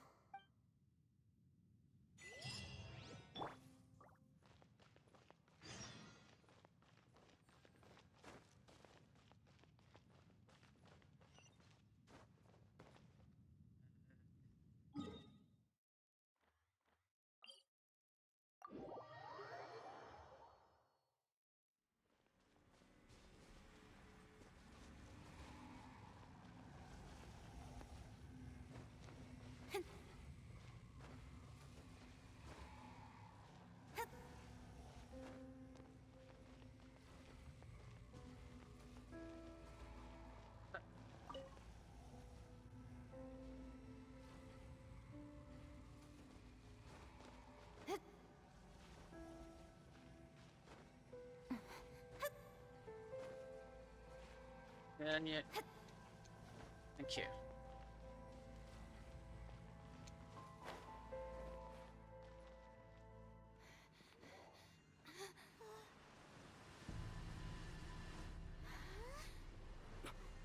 Look, the amplification device.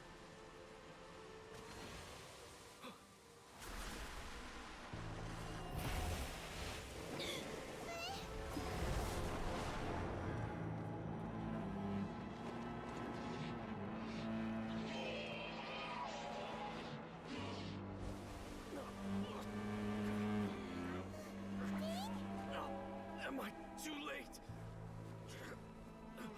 They're in agony. This is no way for them to meet their end. Find a way to stop that thing.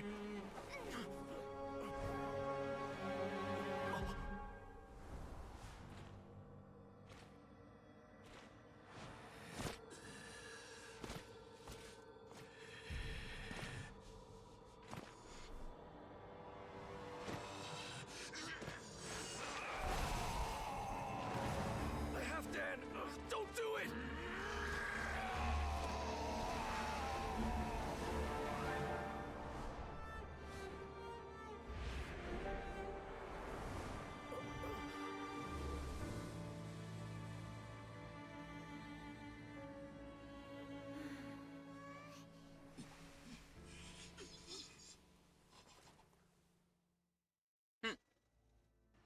thought he would have been turned to ashes in an instant. Halfdan's soul is extraordinarily resilient. Meddling fool! Encumber us no more! Don't you have a greater encumbrance to worry about? Come on. This is your grand opportunity to get rid of me. Take him out and deactivate the device. In what order? Huh? Don't blink with sword from shadow. Shudder. Freeze to the core. Speed of light. Cut to the chase. He will be with you. Hey!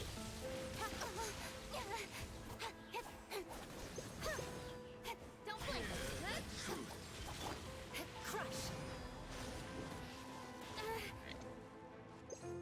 The power of revelation. Beg for mercy. Grace be upon you. Incoming. With sword from shadow. Hear ye the word of joy. The truth Shudder. shall set you Touche. free. More speed. Let's dance. Grace be upon you. I don't know.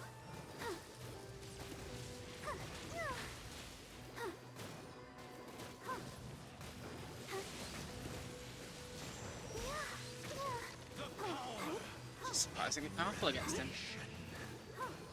Beg for mercy. shall set you free. Hear ye the word of joy. Crush.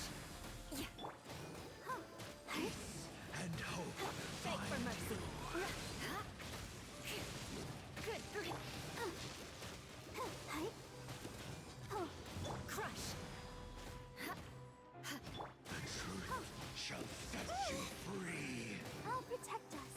The truth shall Barber's not normally that powerful. It's people. He's gone, but the device won't stop. It's supposed to be a healer. And Halfdan. No! As long as the device is active, the cursed are rendered powerless. Only you can take on the Abyss. If you value his sacrifice, then do not waste any more time here.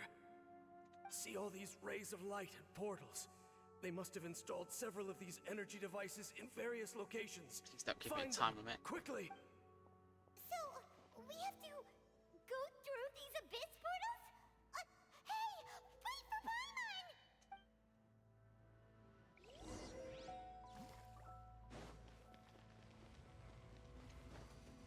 Oops.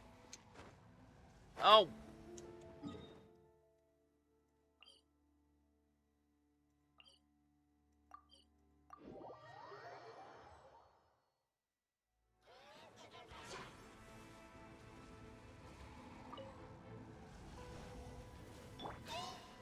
Beg for mercy. Shudder. Yeah. Crush. Beg for mercy. Crush.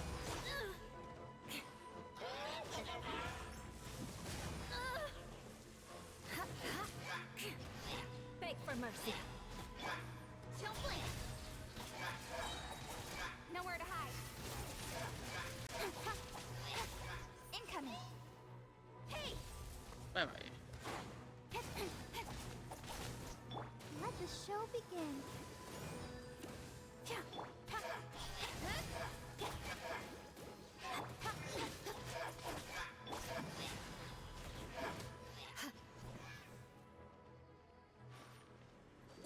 Lily Curls are really suffering.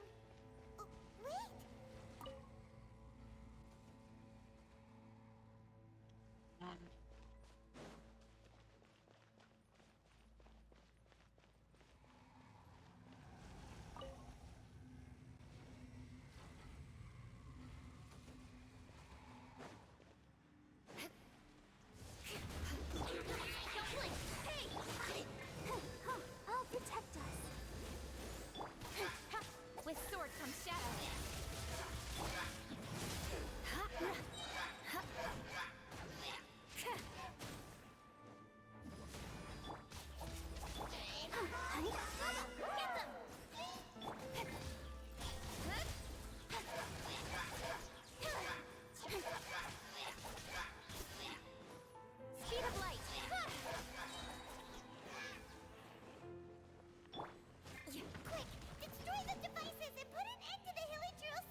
You?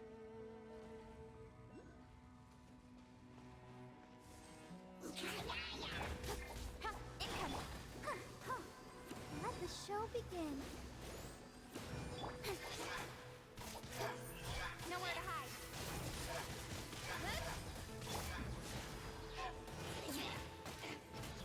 Don't blink.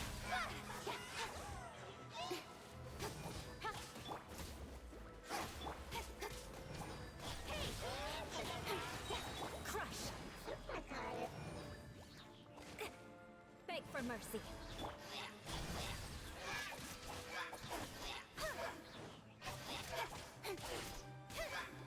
Speed of light. Can you let go, please? Q? Don't blink.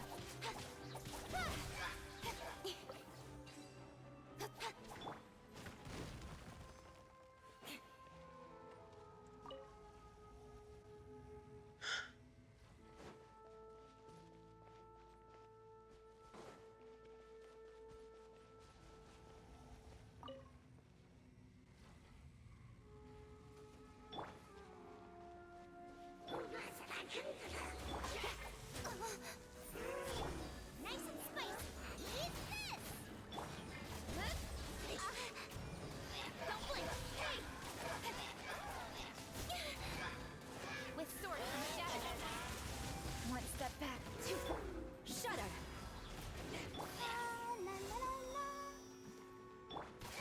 Speed of light. Beg for mercy. Okay, it's gone dark all around now. Shall we head back to the room in the center?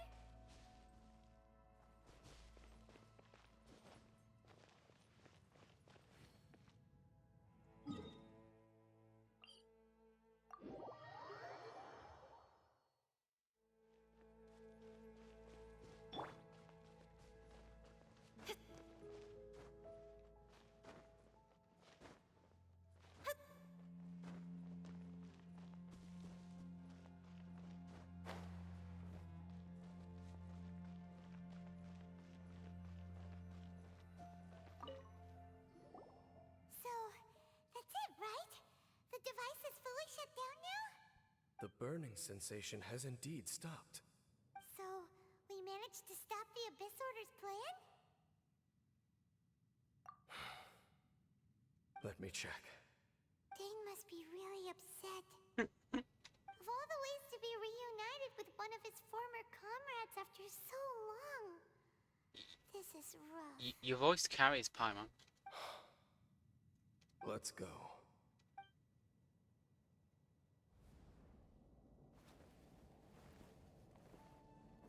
Huh?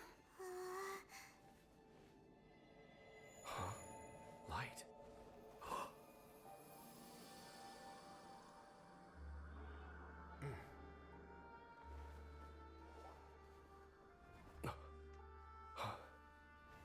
Apologies, Captain Dainsel. She's definitely noisy, yes. Back then, I failed you and failed to protect our people. No. For 500 years, you have faithfully done your duty. To this day, I am proud of you all. Good job, I like her voice.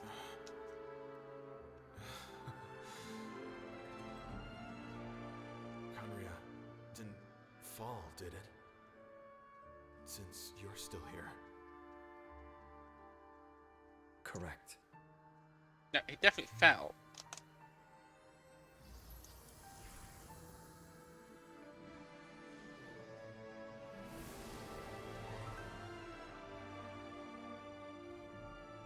So, no need to revive the homeland.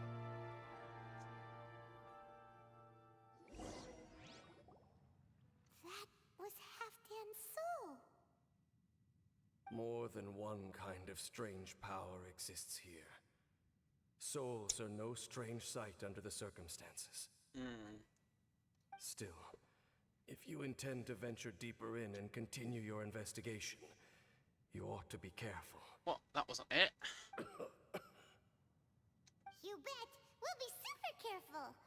Oh, but Dane, does this mean you're not coming with us? That device took a severe toll on me. It will take me some time to recover. Hey, nothing a quick pint down the pub won't solve. Oh, right. Well, actually, Paimon already knew that. You've clearly been pushing through the pain this whole time. You've earned a good rest, Dane. Oh, you should take a vacation! Vacation? The very notion. This word has no business being in my vocabulary. There are more important things that demand my attention. The Loom of Fate operation is still underway, and I suspect that these amplification devices are connected to that plan. Thank you for understanding. I only hope that next time we meet, you know whose side you're on. Sheesh! He sure knows how to hold a grudge, saving that snide remark right until the end. Well, shame that we didn't get to see your brother again, but at least we learned some useful info, huh? As long as you keep pressing on with your journey, you guys will definitely meet again, and everything will be back to normal. Right? Oh, Paimon almost forgot. The real reason we came here was to investigate what was going on with the hill trolls, wasn't it? We've probably seen enough to report back to the miner now, but, how are we going to explain it to him? This is all way too complicated for regular people to understand. If only there was a game. We'll figure it out. Just don't forget about the commission when we're done here.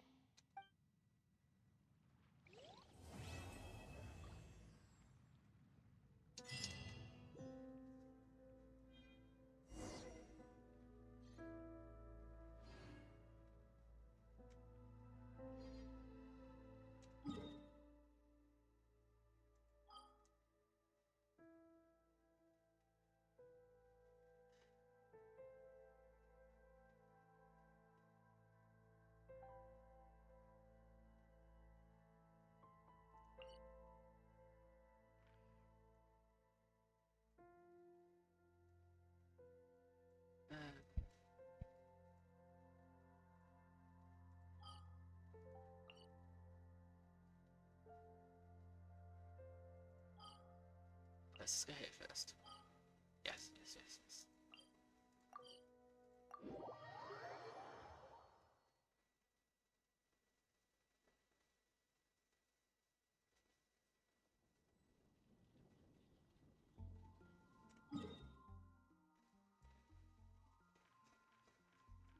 Yeah.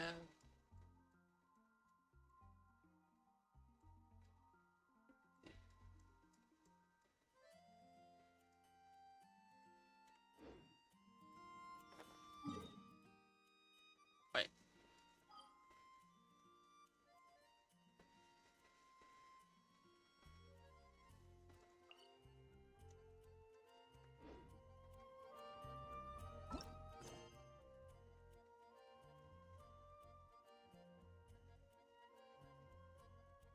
Oh. I've got to go smooth.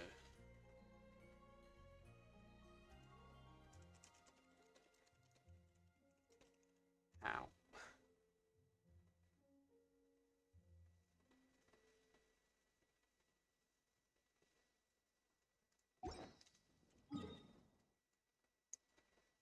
Go here.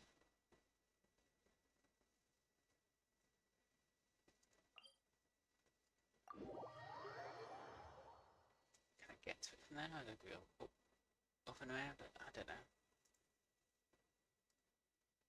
But it's new land.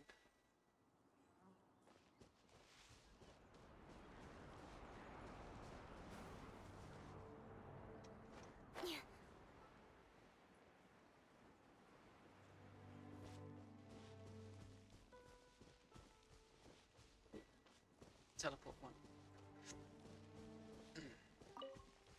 Stupid hiccups.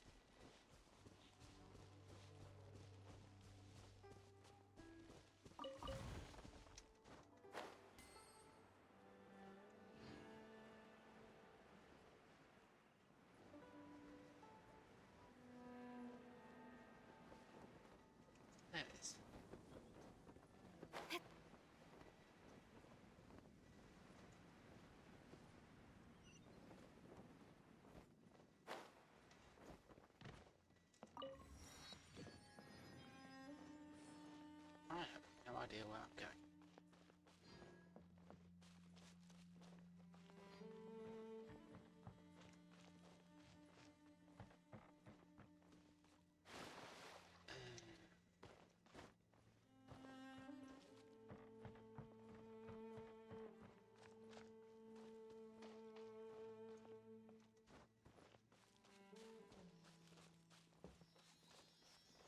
Okay, I'll follow you.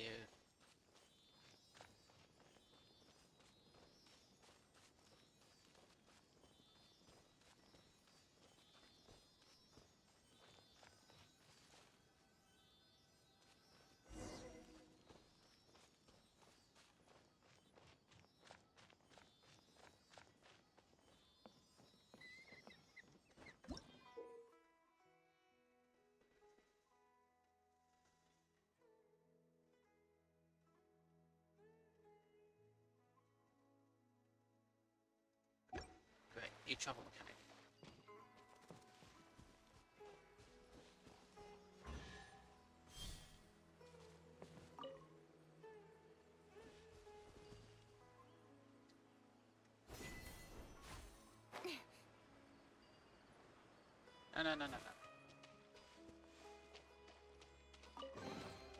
No. That's everything. On to the next.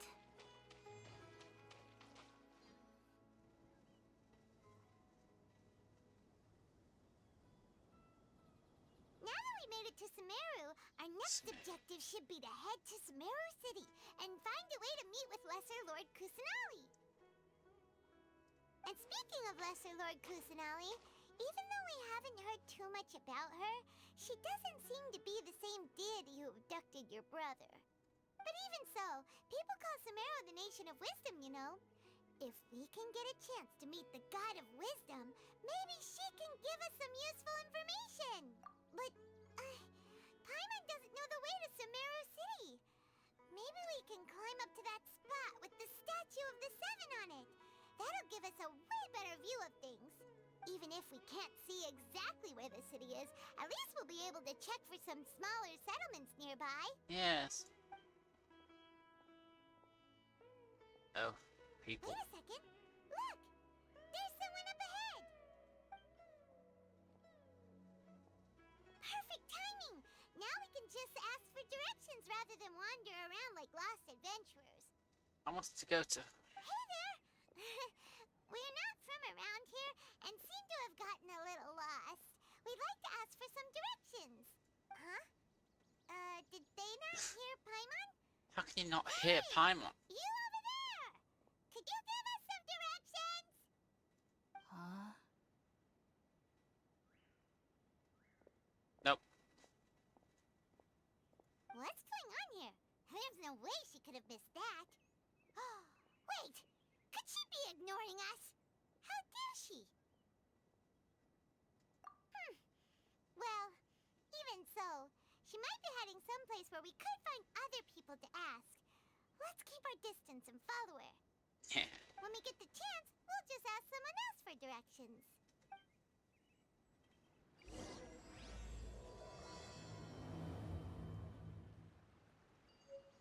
Come on, let's follow her. Just Now. keep quiet. Make sure she doesn't notice us.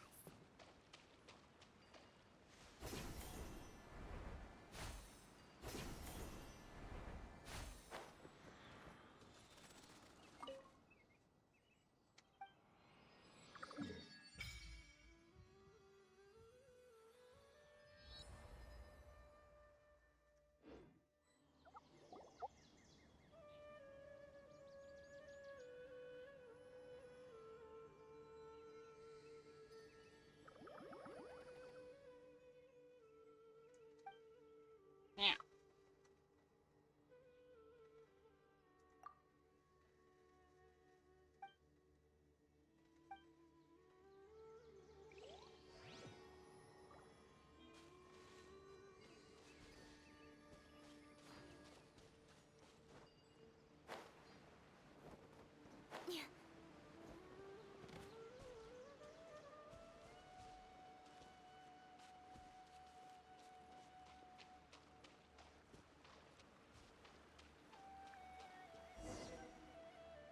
Huh?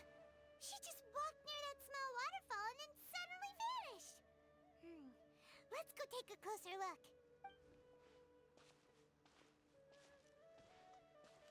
Paimon thought this cave would lead to a village or something, but, it looks like that's not the case. Look, she's sitting over there. Wait, she couldn't possibly be living here, could she? What should we do now? Do we try asking her for directions again? Alright then. It's not like we have anyone else we can ask. Even if she's not very friendly, we just need her to point us in the right direction. That's all. Oh. Oh, What food. a lovely smell. It's coming from that sensor over there. This is definitely not your typical place to call home, but at least it smells nice.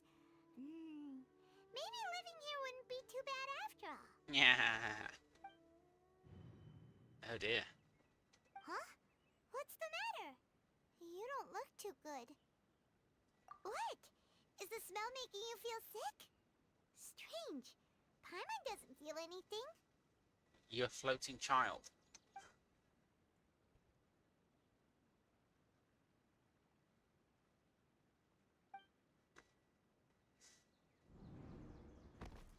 What's happening? Traveler? This is no time for a nap. Oh, come on.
Are you sure it's not serious?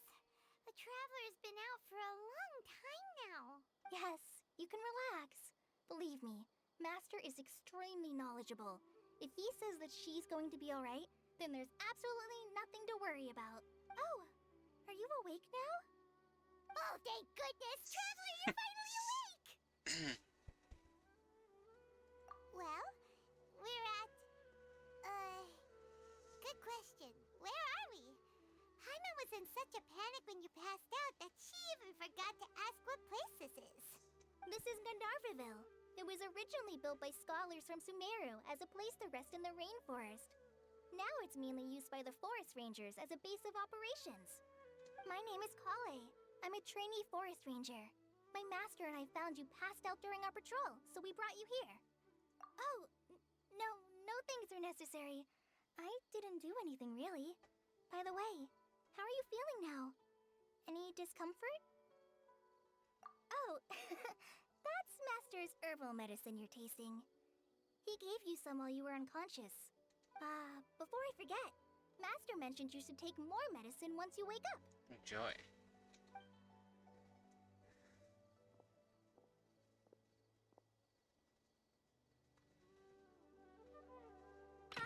Whoops!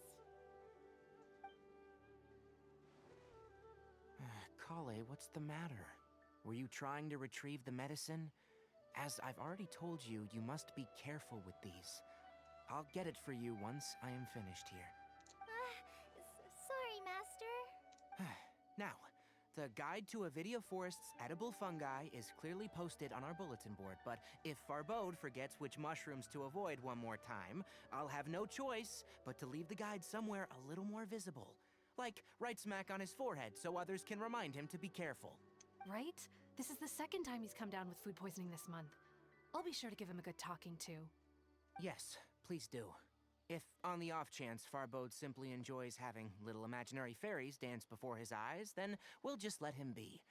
But the next time he requires any of our medicine, be sure to charge him accordingly.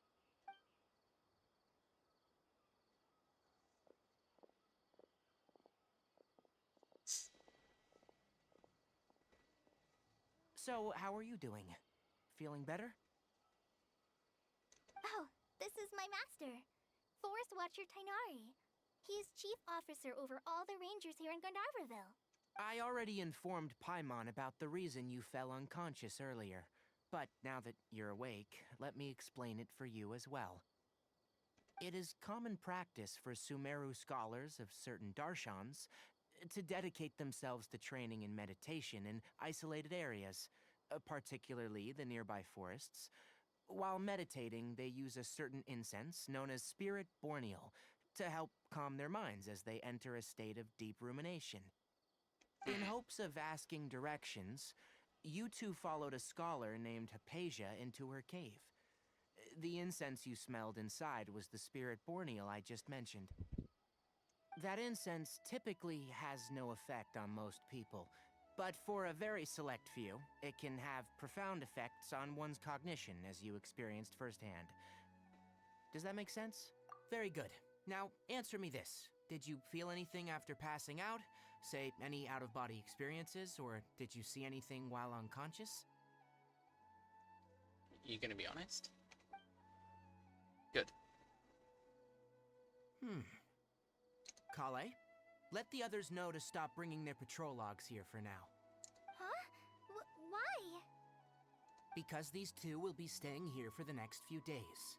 They can have my room and I'll bunk with Amir. Now get a move on and be sure to do as I've said. Yes, Master Tainari.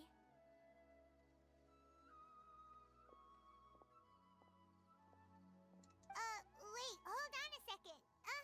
Can you tell us what's going on? Sure, let me fill you in. I originally planned to send you on your way once you finished your medicine. However, it appears now that you should stay a while longer in Gandharvaville for further observation while you recuperate. Further observation? No need to be hasty.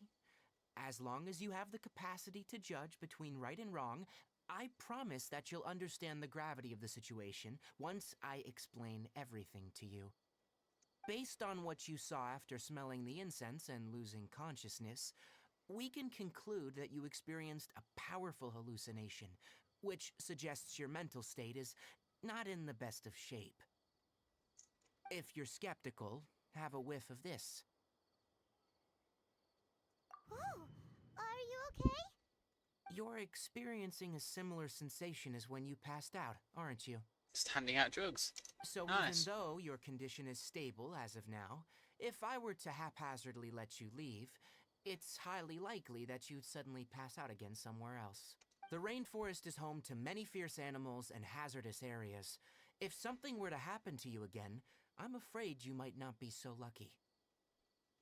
For now, I suggest you continue taking your medicine each day and avoid wandering off on your own, at least until you stop having adverse reactions to this kind of smell.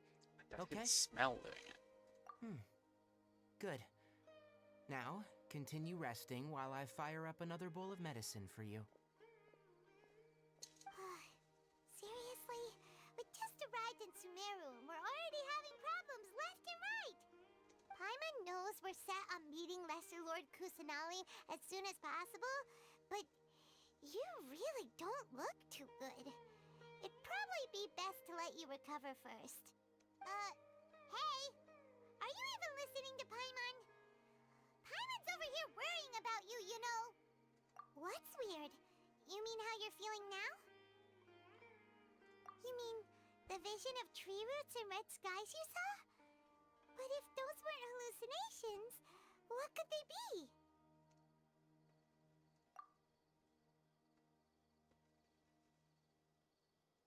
Well, considering how unique you are, Paimon trusts your judgment here. But why didn't you say anything about it to Tainari? If he misjudged your condition, then there's a chance you could get worse, right? Huh?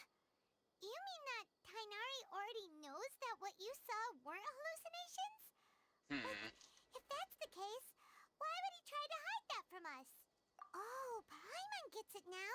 That explains why you were so quiet earlier. Well, that settles it then. We'll stay here to rest up and figure out what's going on with your hallucinations. But it seems like asking Tainari might not be an option anymore. What do you think we should do? Good idea. Kale's pretty friendly. We can ask her tomorrow about what she knows regarding the Dendro Archon and customs in Sumeru.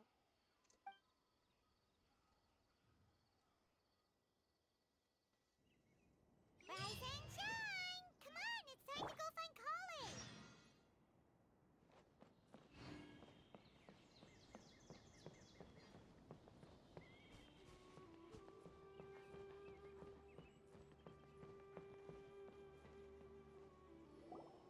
All right, next let's see your right hand. But please remember that you still need to be careful, understand? Yes, I will. By the way, Master, I still haven't received the patrol route for today. Look, Kale, today's patrol will be a long one, so you won't be coming along this time. Besides, there's a chance we may encounter... Well, you understand. But I have a vision too! Am I useless to everyone now? Don't talk like that, Kale. This is not something you need to be worrying about right now. Ah, there you are. Feeling any better? Yeah, since we'll be staying here for now, we thought we might as well try lending a hand around here. Seems you're not the type to sit back and take it easy for a while, huh? In that case, perhaps Kale could take you two for a patrol south of Gandharvaville for the day. And if you're feeling up to it, you can be responsible for cleaning the statue of the Seven. Tainari, we're ready to head out. Got it! I'll be right there! All right, we'll be heading into the forest now. I'll leave any further details to Kale. Yes, you can count on me. So, Kale, what exactly are we going to be doing today? Tainari mentioned cleaning the statue just now, but, that doesn't really sound like the job for a ranger. Well, a forest ranger's responsibilities can be pretty diverse. They handle a variety of tasks, like checking the condition of outlying roads, maintaining forest facilities, ensuring fire prevention standards are met, and providing assistance to travelers and locals. As for Master, well, he has to handle more dangerous areas of the rainforest. Today we can perform routine checks on the pathway lamps as we make our way to the Statue of the Seven. Paimon, traveler, this way! Okay. You can leave the task of checking the lamps to me. In the meantime, you two can keep an eye out for anything unusual. Yesterday, a total of 5 Duskbirds.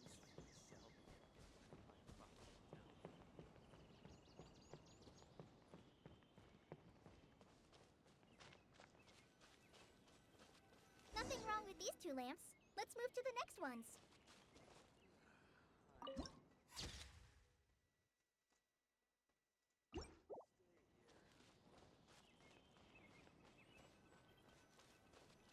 Oh, this lamp seems to be getting a little wobbly.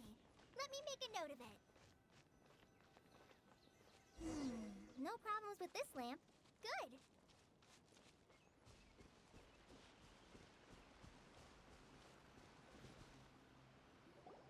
The Statue of the Seven is up on top of that large rock formation. You must have seen it when you came down this road before. It's pretty high up there, isn't it? Don't worry. If you're afraid you can't make it up there, I'm sure Master wouldn't mind if you don't clean the statue. Oh? I guess I'll leave it up to you then. There's no... Paimon will fly up with you and help you with those hard-to-reach areas. By the way, Kale, do you know anything about the Dendro Archon? You know, what's she like? That depends. Are you referring to Greater Lord Rukkhadevata or Lesser Lord Kusanali? Huh? Greater Lord Rukkhadevata? Oh, Is that the name of the former Dendro Archon? Uh-huh. Greater Lord Rukkhadevata was Sumeru's first Dendro Archon.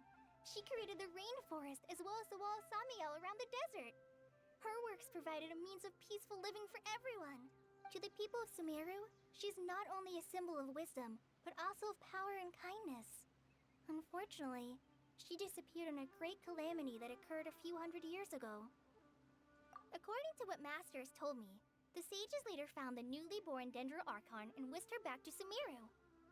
To celebrate the reinstatement of their lost deity, the sages dubbed her Lesser Lord Kusanali and let her reside in the sanctuary of Sarastana. Uh-huh. Then what happened? Well, and then... I'm not too sure what happened, to be honest. Do this while there's chat going on. Yeah.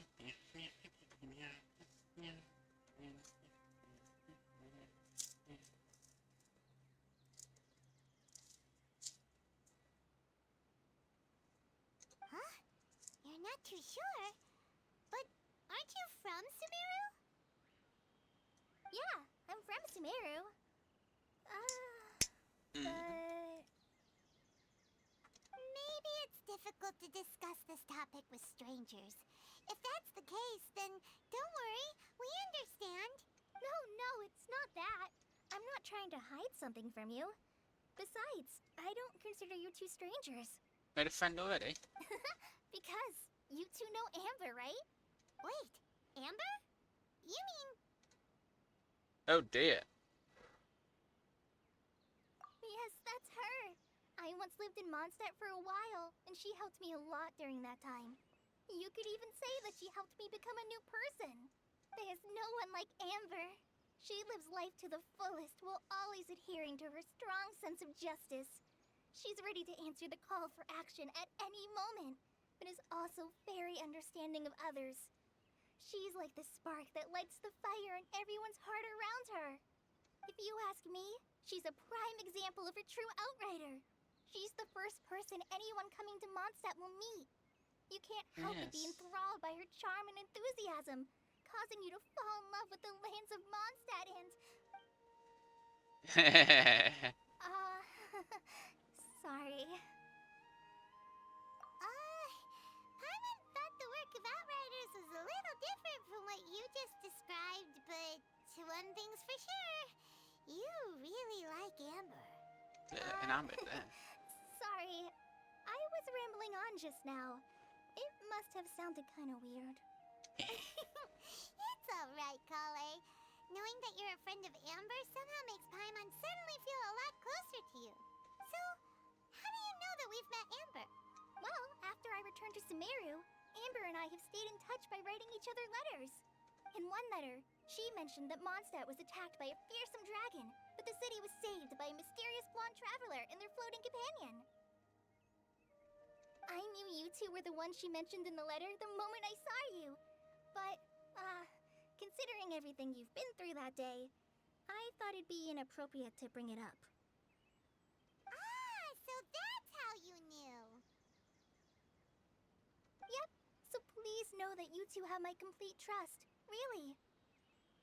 I wish I could tell you more about the Dendro Archon, but I have been away from Sumeru for some time, and I haven't read any books. Sorry. That's alright. You've already helped us a lot. We had never even heard of Greater Lord Rukkhadevata or the Sanctuary of Sarastana until you mentioned them. Oh, I'm happy that was helpful. There is one thing I want to ask, though. Why do you two want to know about the Dendro Archon?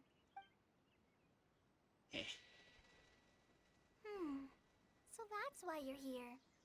Thank you for telling me your story. Don't mention it. We are friends after all, right? Alright, we have a statue to clean. Finally. You both have my thanks.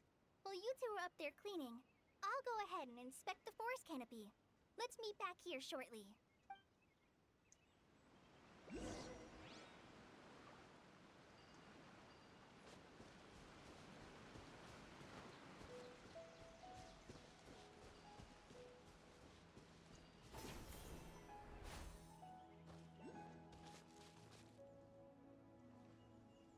Too close.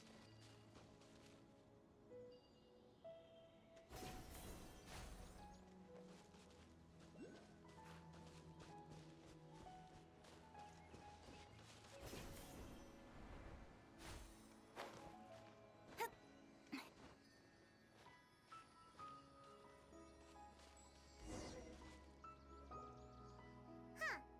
Now that Paimon looks at it, the deity that's carved on the statue is kinda small.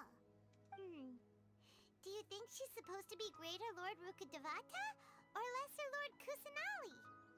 You might be right. The statue does look kinda old. Well, anyway, we'll have to figure that out later. Let's get started on cleaning the statue. Paimon will fly up and take care of the top, and you clean everything below. Wow, Paimon's doing something. Nice work. That's one clean statue. Let's head down and meet up with Kale.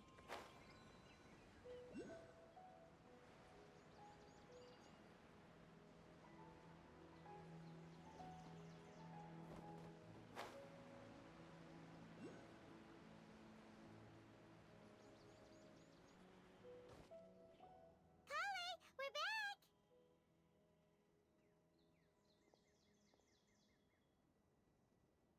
Welcome back! You must be tired after all that climbing. Let's take a little break. I brought some fruit and water for us. Yay, food! What kind of goodies did you bring? Hey, don't be a party pooper. It's not like Kale is a stranger or anything. Besides, the best way to compliment a chef is to show passion for their food. Xiangling taught Paimon that. I prepared a nice portable dish that forest rangers like to eat called pita pockets. I hope you'll like them. Whoops! She's got Dropsy. Yay. No, you dropped it on the ground. I got Dropsy. I know how that Not feels. to worry. I wrapped a few layers of oiled paper around each pita. They should be fine. Oh, whew. Paimon nearly had a heart attack there. Those pitas are amazing. You're quite the cook, Kale. Thank goodness you wrapped them in paper. Paimon wouldn't have been able to sleep at night knowing something so tasty had been wasted. You really know how to compliment the chef, Paimon. Since you liked it so much, I'll be sure to give you a copy of the recipe sometime. I'll even include all my personal cooking pointers, so you'll be making your own pita pockets in no time. Woo. Yay! Thanks, Kale. It's hard to believe someone as diligent as you could have clumsy moments too. Oh, I guess it happens from time to time. So, Kale, don't you think that Tainari's a little too strict with you? He won't let you touch anything without his permission. Paimon knocks stuff over all the time flying around the Traveler, but she's never said anything. Everyone has their clumsy moments. No, you've got the wrong idea about Master. Sure, he may seem a bit harsh at first, but with some time, you'll see that he's actually very kind-hearted. I've heard the veteran rangers say that Master is from some ancient and mysterious race that is known for their cunning wit and reclusive nature, but Master is actually very kind at heart. Oh, by the way, you've heard of the Academia, right? Well, there's a group called,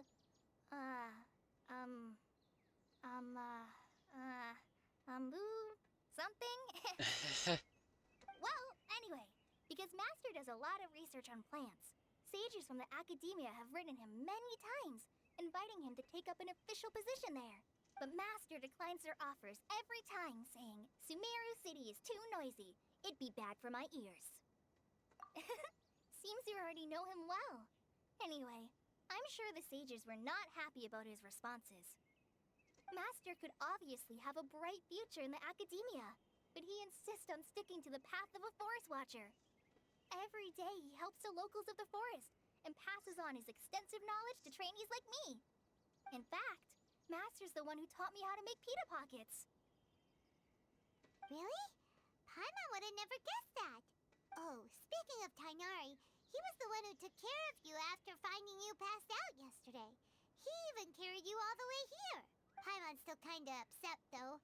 He kept scolding Paimon the entire way here. Oh, really? Oh no, I'm sorry. Master might have been overreacting a little, but it's mostly because Paimon wouldn't stop yelling. Why, oh why? Is she going to die? It probably started to get under Master's skin after a while. She even got the intonation fairly well. Hey! Don't laugh! Paimon was genuinely concerned about you.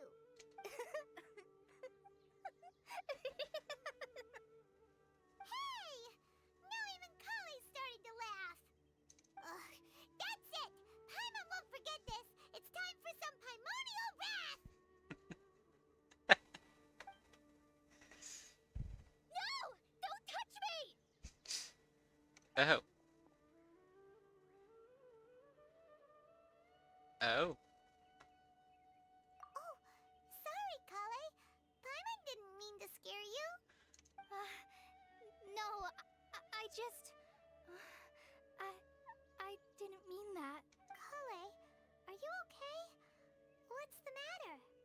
No, I'm... I'm fine. I'm sorry. I must have startled you both reacting like that. Oh, well, it's getting late now. Let's hurry back to Gandharvaville. I think Master and the others should be back by now, too.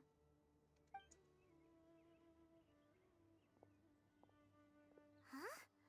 What was up with Kali just now? And why is she in such a hurry all of a sudden? Look, she's practically running back. Paimon can't even see her now.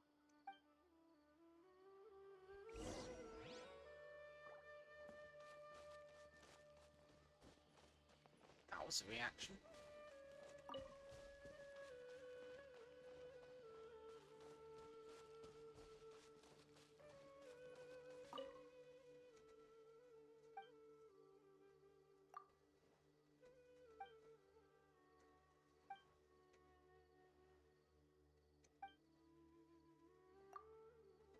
There's a... Yeah.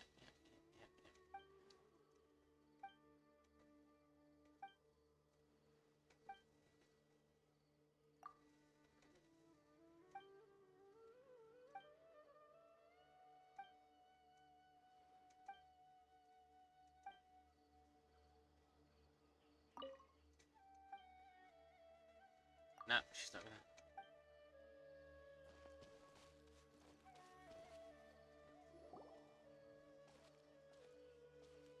Ah, Traveler, you've returned. Yep, we're back. Have you seen Kale by any chance? Oh, Kale? Yes, I saw her go into her room just a moment ago. Oh, okay. Guess we'll just have to wait and talk to her tomorrow then.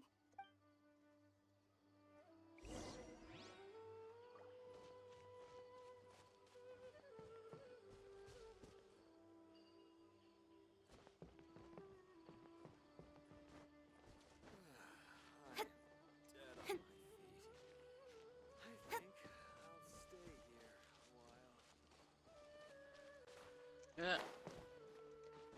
Pay attention.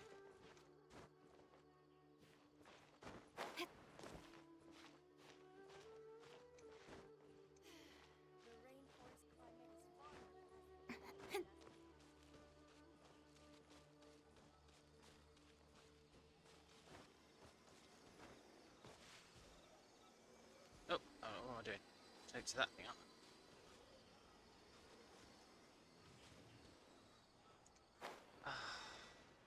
Hmm.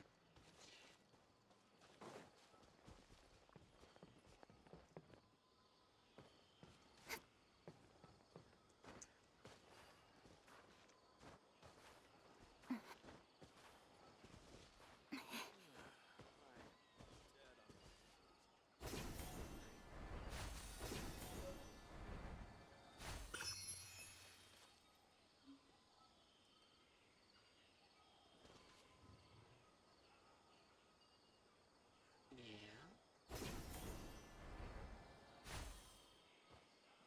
Oh, it's gone. Okay.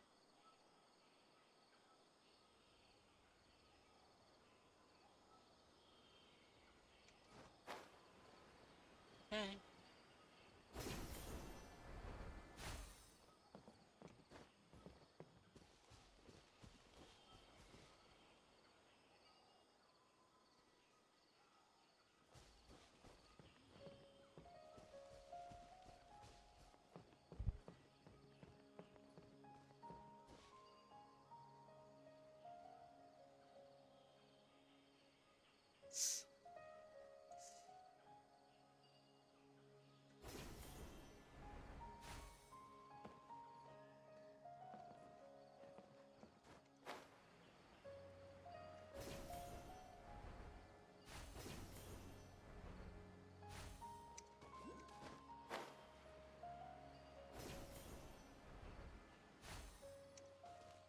Definitely helps moving them out.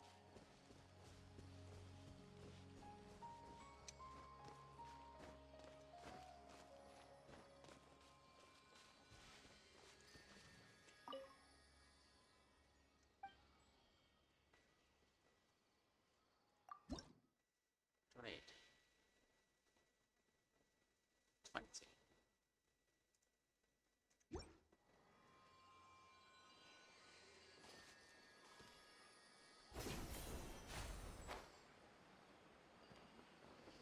Ooh.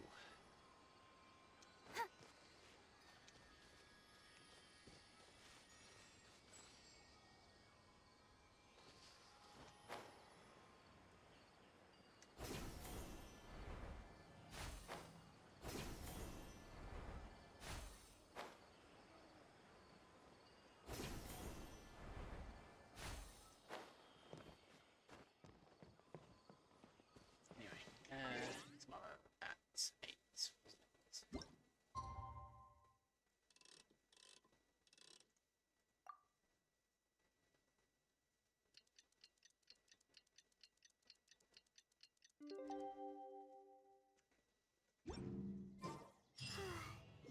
Paimon was thinking all night about what happened with Kale, and still can't figure out what the problem might be. Ah, it's you two. I was just about to go look for you. Huh? Tainari? What are you doing here? Where's Kale? I came to check on Kale's condition.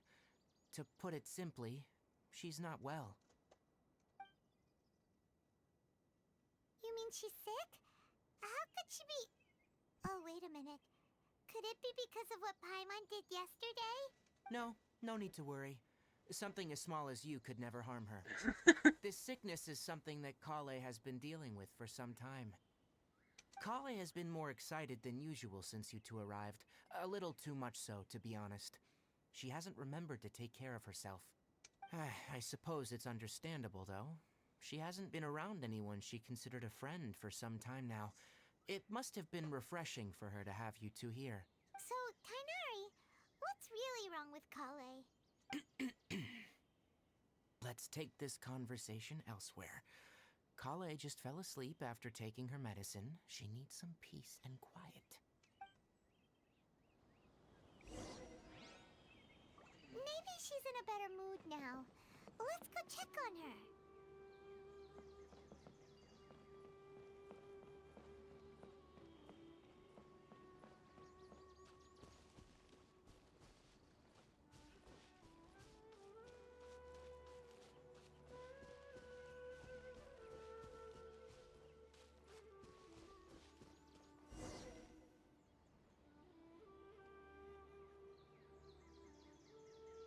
All right, let's continue our conversation here, shall we? To be honest, I hadn't realized you're that honorary knight from Mondstadt until Kale told me just now. I've also heard all about your deeds in Liyue and Inazuma. So just to clarify, what I'm about to tell you about Kale is not because of who you are or your past feats. Instead, I am going to tell you because, well, because Kale asked me to. And honestly speaking, I was against Kale revealing her past to you. But she insisted, saying you two treated her with sincerity and as a friend. So now she wishes to reciprocate the gesture. So, Tainari, what exactly is wrong with Kale?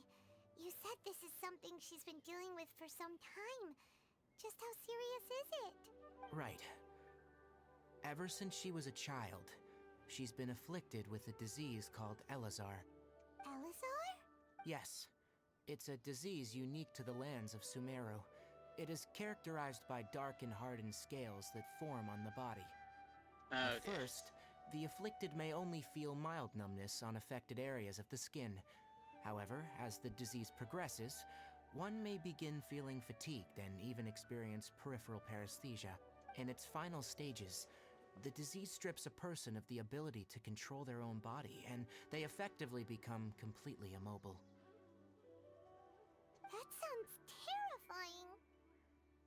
Wait, hold on.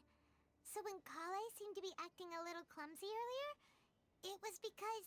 Correct. That would be the effects of Elazar, which is precisely why I do not want her carrying or holding anything, lest she ends up hurting herself. With appropriate treatment, the disease can be effectively controlled before it progresses to a more serious stage. However, there is unfortunately still no true cure for Elazar. Nevertheless, Kale's mother still hoped that there was something out there. She handed Kale over to an organization known as the Fatui after one of their members lied and said they had a cure. What? The Fatui? Ah, it appears you already are familiar with them. That'll save me some explanation. Anyway, the person who eventually rescued Kale and brought her to me for care said that she had been given to a harbinger known as the Doctor. I have no idea how this doctor managed to do it, but her case of Elazar was completely stable for all the years that Kale was with them. However, Kale's days with the Fatui were anything but pleasant. Kale is a resilient individual and always tries to appear cheerful, but her experience with the Fatui has left deep scars. Even now, she can still feel deathly afraid of someone touching her. Oh, Paimon had no idea Kale's been through so much suffering. Oh, by the way, Paimon, Kale wanted me to tell you that she's sorry for scaring you yesterday. She also wanted both of you to know that she's sorry for hiding her illness. She doesn't need to apologize. None of this is her fault at all. Well said. I hope you'll get a chance to tell her that in person the next time you see her. Kale once thought that it would be impossible for her to have any real friendships. I trust that you two will never let my trainee experience such emotional pain again. Don't worry, Tainari. We'll take good care of her. Well, it's not too serious at this point. She overexerted herself the last couple of days, which is what led her to break down this time. As long as she has taken her medicine and gets plenty of rest, she should get better.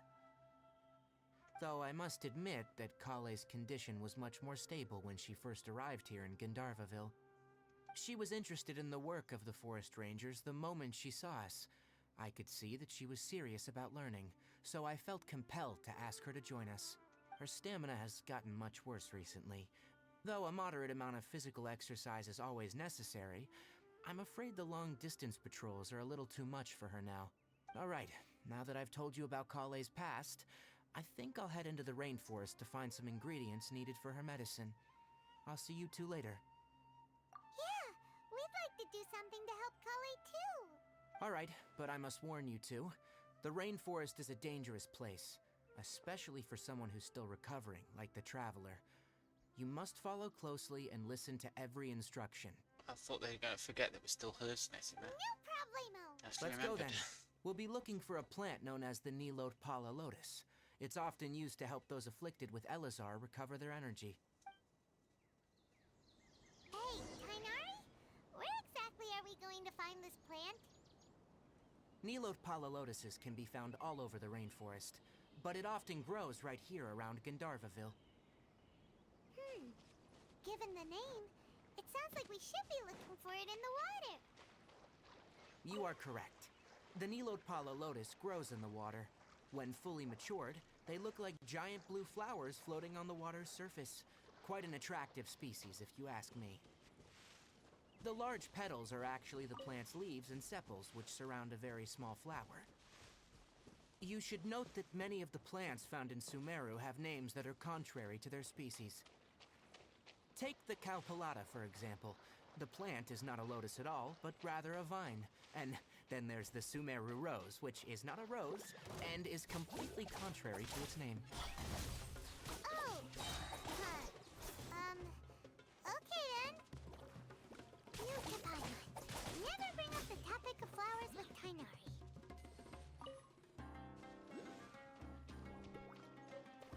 Yeah.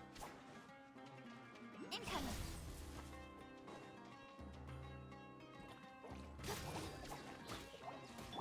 Shudder. Yeah. Flood of frost.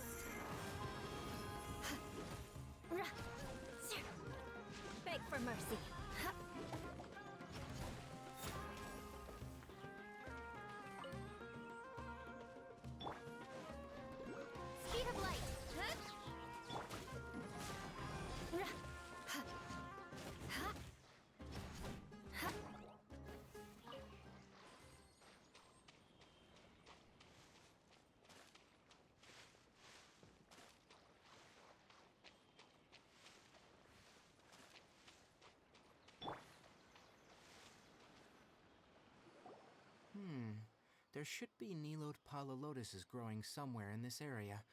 Let's split up and begin searching. If you could manage to gather 4 of them, that would be sufficient. We'll rendezvous here once you've gathered the needed amount.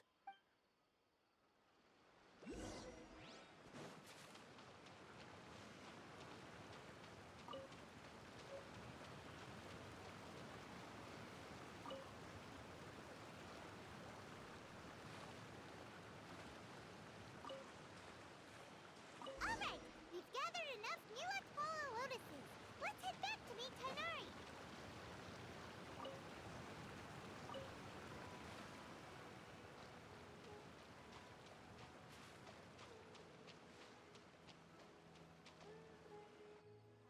Hey Tighnari, we found the lotuses you requested. Let me have a look. Good. Very good. These are all excellent quality. I'm glad you two came along. Your exploration experience helped save me a lot of time here. It seems we even have enough time to stock up on other things I need. Hey, Tighnari! Right. Oh, Tighnari, someone's calling your name. They're dressed like a forest ranger. Ah, yes, that's Amir and the others. But didn't they just set off not too long ago? What are they doing back so early? Let's go find out what's going on.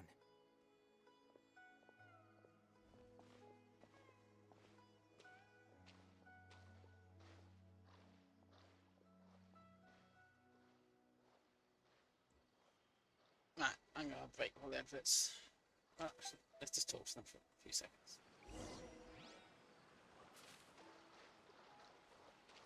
No, the advert's about to start. Let's give it a minute.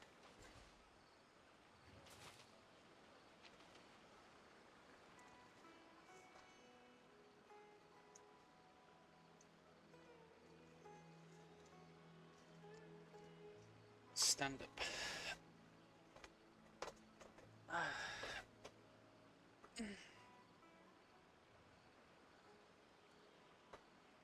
In adventuring, as in business, you always have to seize the opportunity while it's there.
Wait for the adverts to say they've stopped.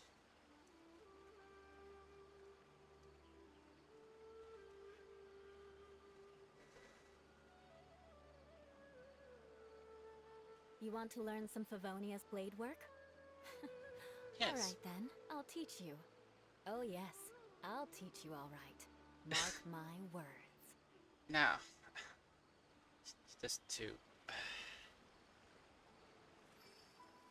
You're too much up, Eula.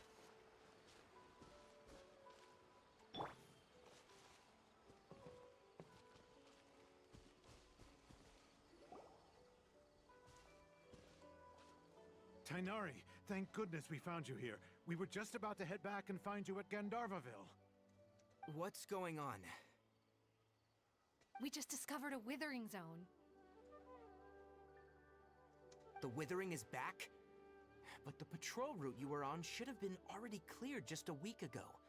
It reappeared so quickly. Can you tell me the exact location? It's up ahead, deep in the river valley. It's appeared in a spot that blocks nearly the entire narrow part of the valley area, so we decided to come find you as quickly as possible. And the radius of the contamination? Sorry, I couldn't get a clear enough view to tell. No one in our patrol team had a vision, and it appeared to still be spreading, so we didn't risk getting any closer. Okay, I understand. You made the right decision. I'll go deal with it right away. Wait, Kainari, why don't you let us help you? You two have only just arrived in Sumeru. You're still unfamiliar with many things in these lands. There's a unique type of anomaly that occurs in the Sumeru rainforest. It's called the withering. The affected areas not only cause nearby vegetation to wither, but it's also lethal to wildlife and even people. If you don't carry a vision, then you should think twice before approaching such places. Carry a vision. Yes, Amir is absolutely right. I wasn't kidding when I said the rainforest is a dangerous place. As Amir said, only someone with a vision, that is, the power to manipulate elements, will be able to resist the withering's corrosive effects for a time. That's right. If any of the forest rangers without a vision come across a withering zone, we first make a record of the location and then have a ranger with the proper abilities deal with it, like Tainari here. Only someone with a vision can venture within a withering zone and find a way to deal with it. But you don't seem to carry a vision. Don't worry, she may not have a vision, but she's a real pro at using the power of the elements. Seems the rumors about you were true then. In that case, all right, you two may accompany me. We typically only teach visitors how to identify the withering as they're about to leave Gandharvaville. We'll make an exception today and show you what it looks like up close.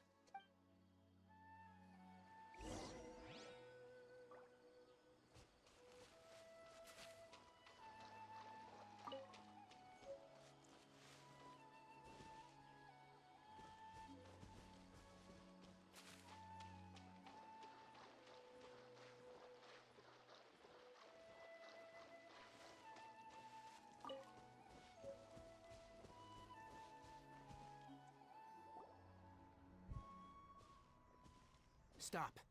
Don't move any further. Look there, in the distance. Huh? Where? Oh, look! Those plants have withered! That whole area is kinda gloomy. Even the air looks like it's filled with ash. Oh, Paimon doesn't like the look of this. That is the withering. All right, traveler. We're gonna have to enter that withering zone. Once inside, we'll need to look for what we call tumors of the withering. If we eliminate those, then the area will be saved.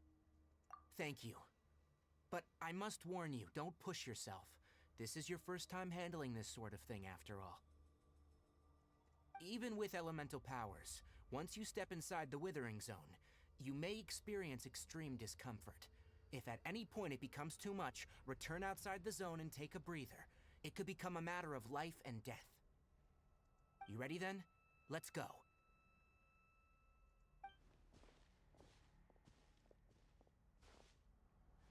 First, we must locate any branches sustaining the withering zone.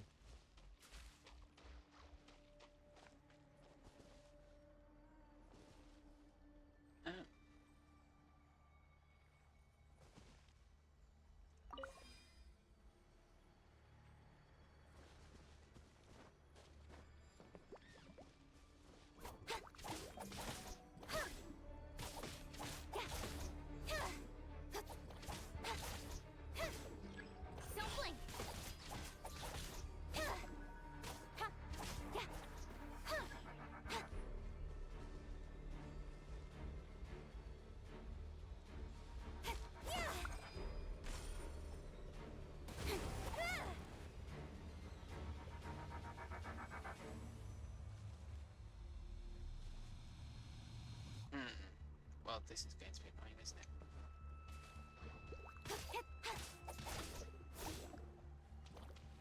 Incoming.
Now that all the branches have been cleared, we'll need to take care of the tumor. Crush! Incoming! Hey! Now, destroy the tumor of the withering.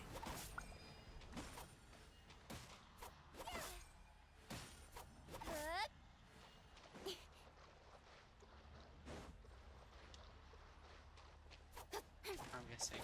Ah, it's just an egg.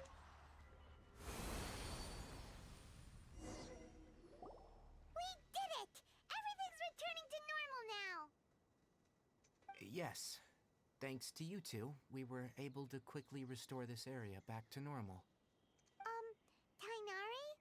You make it sound like we did well, but why does Paimon have the feeling you're worried about something? It's that obvious, huh? Alright, it's like this. Recently, the rate at which withering zones appear has been increasing.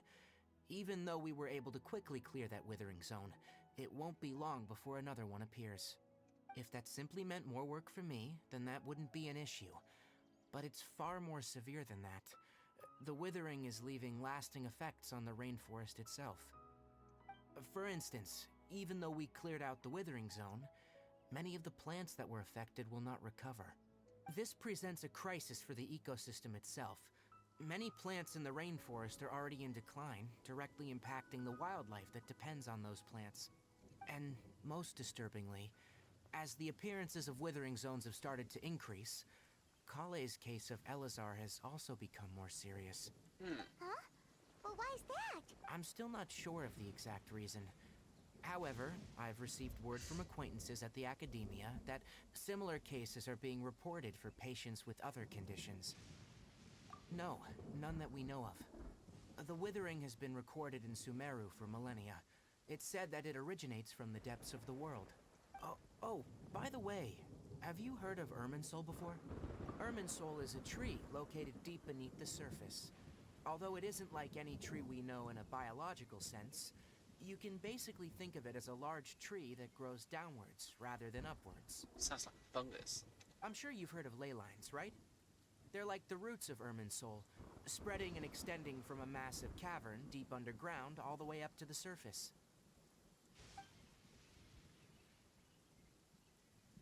Ley lines continually absorb the memories of this world, which are then funneled into Irminsul, allowing it to collect knowledge and wisdom from ancient times to present day. The Dendro Archon is known as the god of wisdom because her consciousness is directly connected to it. It is also said that the Dendro Archon's power is a manifestation of Irminsul. And as for the Withering, its emergence is related to a disease that's affecting it. That's right.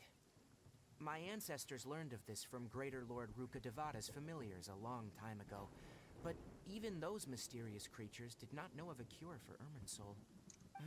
I'm afraid we Rangers will be battling the Withering Zones here for a long time, until a cure is found. Alright, that's enough on this topic for the time being. Now that we've taken care of standing things in the here, rain. it's time for us to head back to Gonna get cold. Gandharvaville.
Oh, it's 3-star. That's okay.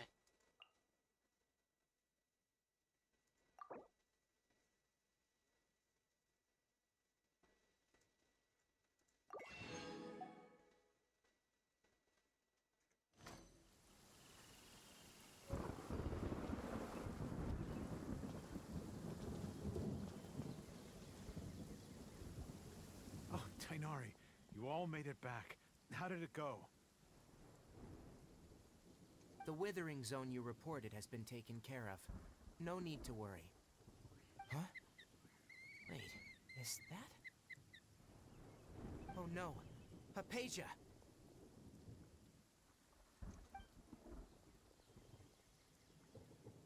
Huh? What's wrong, Tainari? This Duskbird is Hypatia's designated courier for urgent news. You do remember her, don't you? She's the scholar you and Paimon were following when you first arrived in Sumeru. Oh, her? How could we forget? So did something happen? Let me see what's written in the letter first. So what's it say?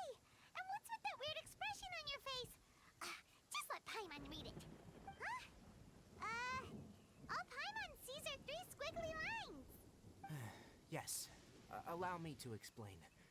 After we brought you from Hypatia's cave to Gandharvaville, Hypatia resumed her meditation. She must have just finished. It's been nearly 3 days since she's had anything to eat, and it appears she's forgotten to prepare some rations. This letter is her asking us for help. We need to go. What? You mean she's been sitting there for 3 days? Hey, wait, how did you know all that from just a few lines on the paper? Well, obviously because this has happened before. Last time she drew 5 lines, and by the time we found her... Well, I'd prefer not to remember that. Needless to say, Hypatia's been through worse, but we should still get to her as quickly as possible. I've got some emergency rations set aside for times like these. Paimon, Traveler, could you two bring these to her? Wait, you want us to bring her the rations? Let's find out. Oops. Here, Traveler, take a smell and see. So, how do you feel? Huh? Really? You're not feeling even a little drowsy? But wait, how'd you know that she'd be okay this time, Tainari? Back when we were clearing the Withering Zone, I observed that she could adeptly manipulate the Dendro element. I knew then that she would be fine. And if I may ask, when I was telling you two about Irminsul's ley lines, was what I described similar at all to what you saw when you were unconscious? That's correct.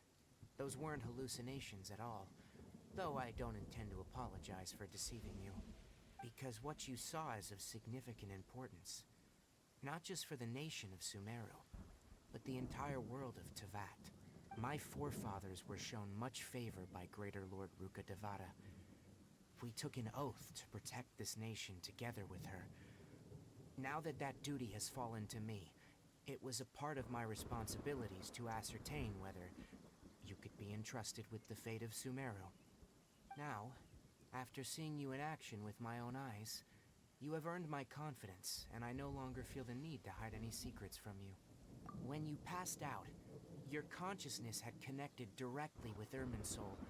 What you witnessed were actually real memories contained within Irminsul itself. I could try to tell you more, but it would be better if you went to ask Hypatia instead. Her focus on meditation and use of Spirit Borneal are aimed at establishing a connection with Irminsul, just as you did. That sounds nice and all, but will she really help us? Seriously, she completely ignored us the last time we tried talking to her. That was because when you ran into her, she was in a special phase of her training. During that time, she must avoid communicating with others. Please, wait here for a moment. And the rain stopped.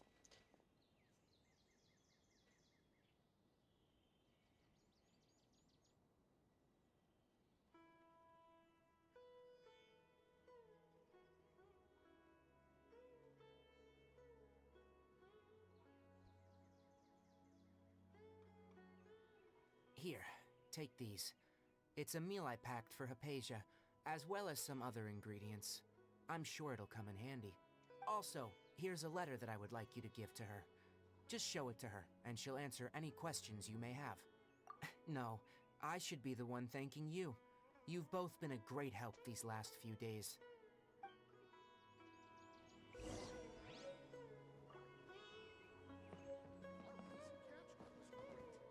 Definitely have enough for a grand feast this time.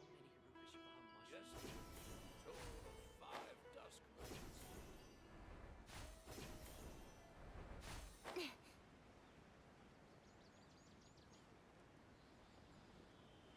Chest.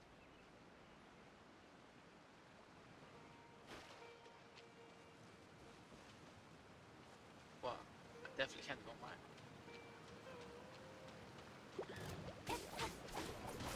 Don't blink! With sword comes shadow.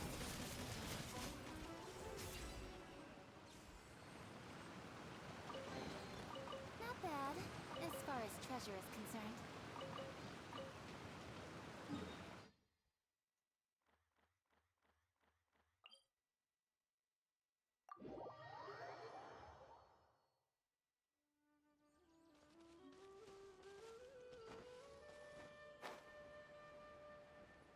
Hypatia should still be in the cave. Let's go inside and see how she's doing.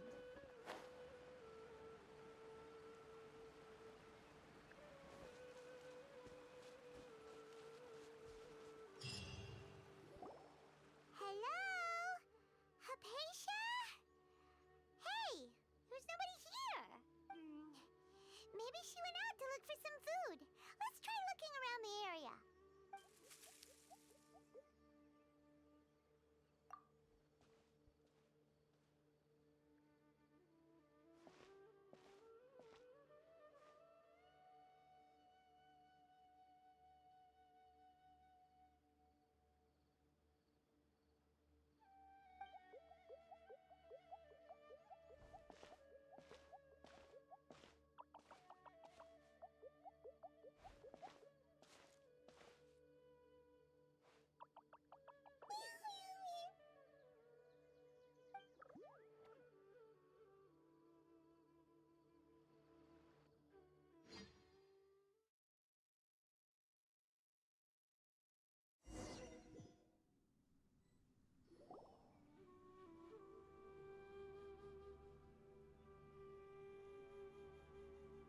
There you are! Hypatia, are you alright? So hungry.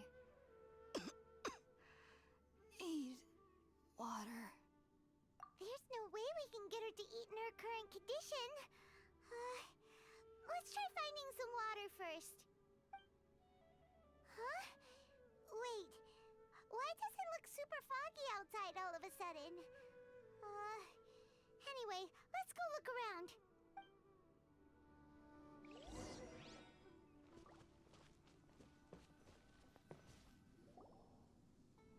Huh? How'd things out here end up looking like this? What happened? And where are we? Really? Oh, maybe you're right. Let's go investigate the area.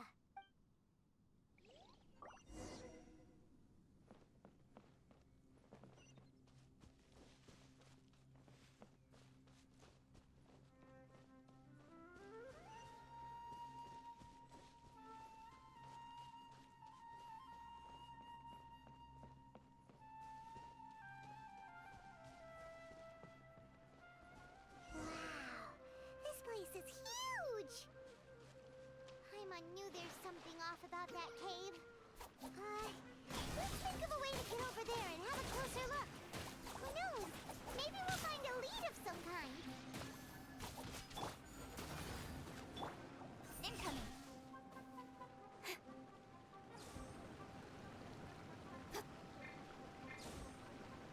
Speed of light! Huh?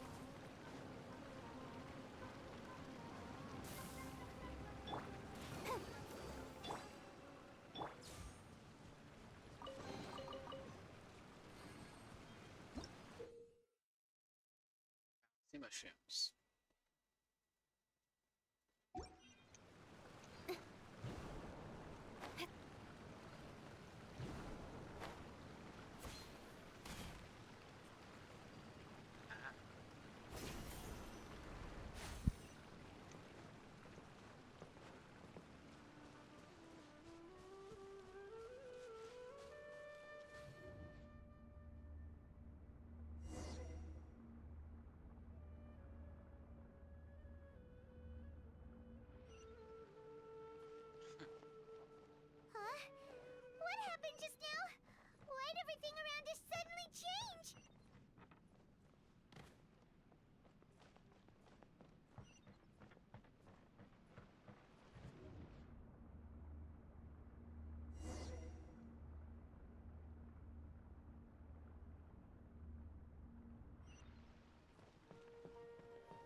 will be mine.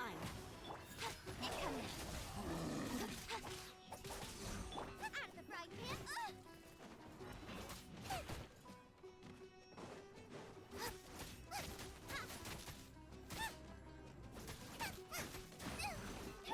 Don't blink.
What it says.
this.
Well, well, well. Looks like we meet again, traveler. The Abyss Herald! What are you planning to do in this strange place? Strange place. Plotting. You needn't worry about such things. They don't concern you. Bow before the abyss. You're toast! Speed of light, nowhere to hide. Hey! Beg for mercy. Incoming. Hey!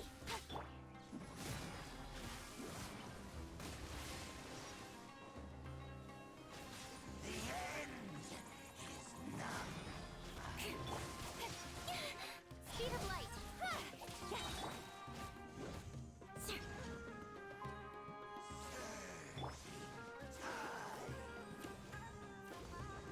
I'll protect you. Huh? Why can't we beat this guy? Oh, Paimon doesn't get it. We faced others like him before. What's wrong this time? Traveler, though you may have managed to avert countless crises before, your good fortune was bound to end sooner or later. It's time you realize how weak and powerless you really are. Your brother. Oh, pitiful traveler.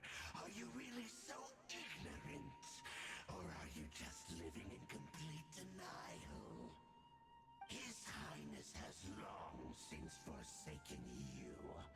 Your meager existence in his eyes is that of an annoying bug, only to be stepped upon. The bonds of love and family which drive you to find your sibling are utterly gone. Your journey is meaningless. But don't you fret now. Today will be your last. Now die!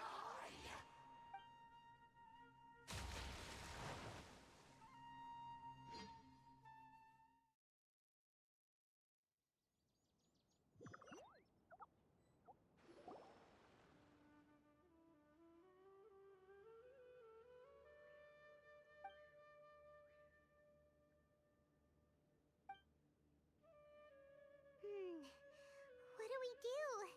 Oh, there she is! Quick, let's see how she's doing. So sweet. Well, the good news is that she's still conscious. Hey, why'd you drop her food on the floor like that? Oh, guess that makes sense. She does look kind of rough at the moment. Anyways, we can talk about this later. We better make sure she's alright first.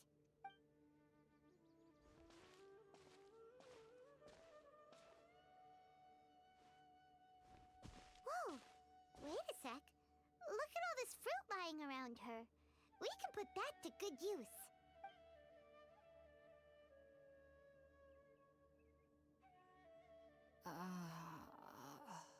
Who is there? Tainari, is that you?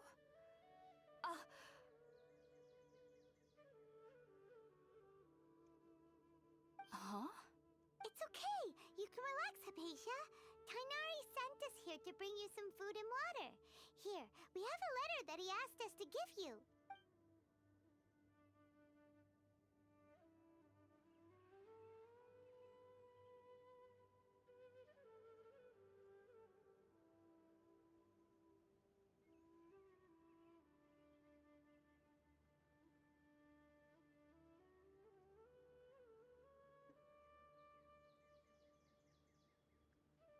I see.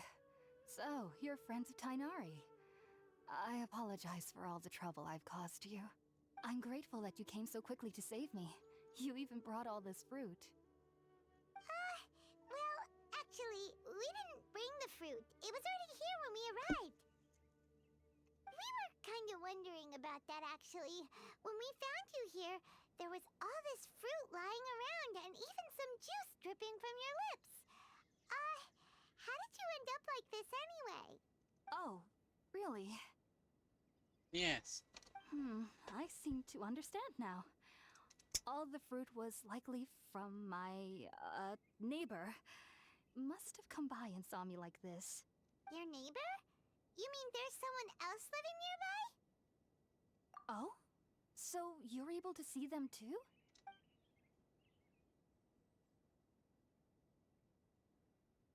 Wait, hold on a second, Traveler.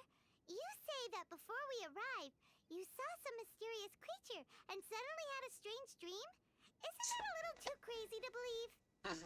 No, I actually do believe what the Traveler is saying. I myself had a similar experience once before and ended up scaring my timid little neighbor here. You needn't worry. They mean you no harm. They only dragged you into the dream because they hoped to buy themselves a little time in order to scurry away. So, Hypatia, just what kind of creature is your neighbor exactly? I'm not sure what it's called, to be honest. But I do know that they have some sort of deeper connection with the Dendro Archon. I know this because the first time I saw them was also the exact day my consciousness was able to form a connection with Irminsul. Even after I opened my eyes and stopped meditating, my heart was still pounding, and my mind was racing with all the knowledge that I had touched. And at that very moment, I suddenly noticed a small figure at the opening of the cave. In my curiosity, I began to walk over to the creature. They must have already been used to me living in the cave, because they didn't seem to mind me approaching them. They just kept doing whatever they were up to. It wasn't until I crouched down next to them that they suddenly realized that I could see them. Oh! And then? And then I had a dream. By the time I came to, they were nowhere to be seen. I was convinced they'd never show up again. But sure enough, I saw them nearby a few days later. And they weren't alone. I feel like they aren't as afraid of me as the first time I approached them. But I never would have expected them to save me. Yes, no doubt about that. By the way, Tainari mentioned in his letter that you had questions for me regarding Irminsul.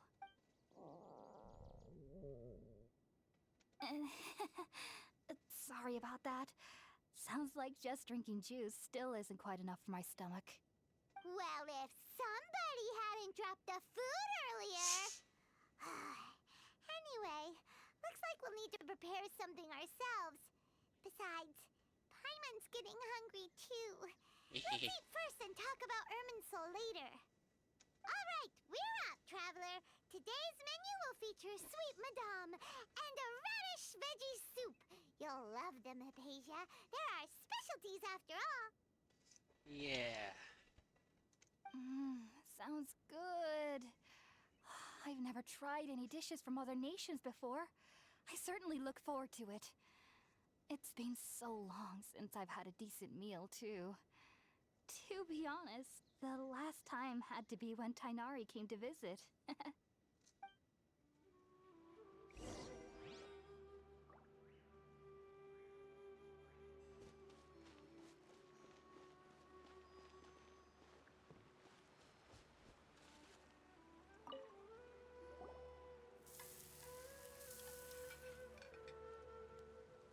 All done! Let's use the empty box that Tainari gave us since we already washed it. In what? Oh, it smells amazing! And the box is a nice touch, too. Let's go serve this up and start eating with Hypatia.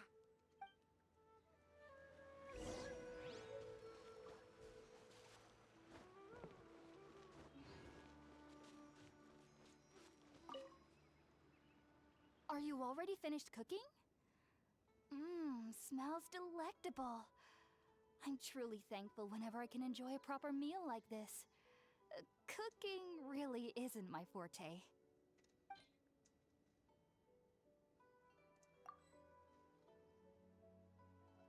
Oops. Select it.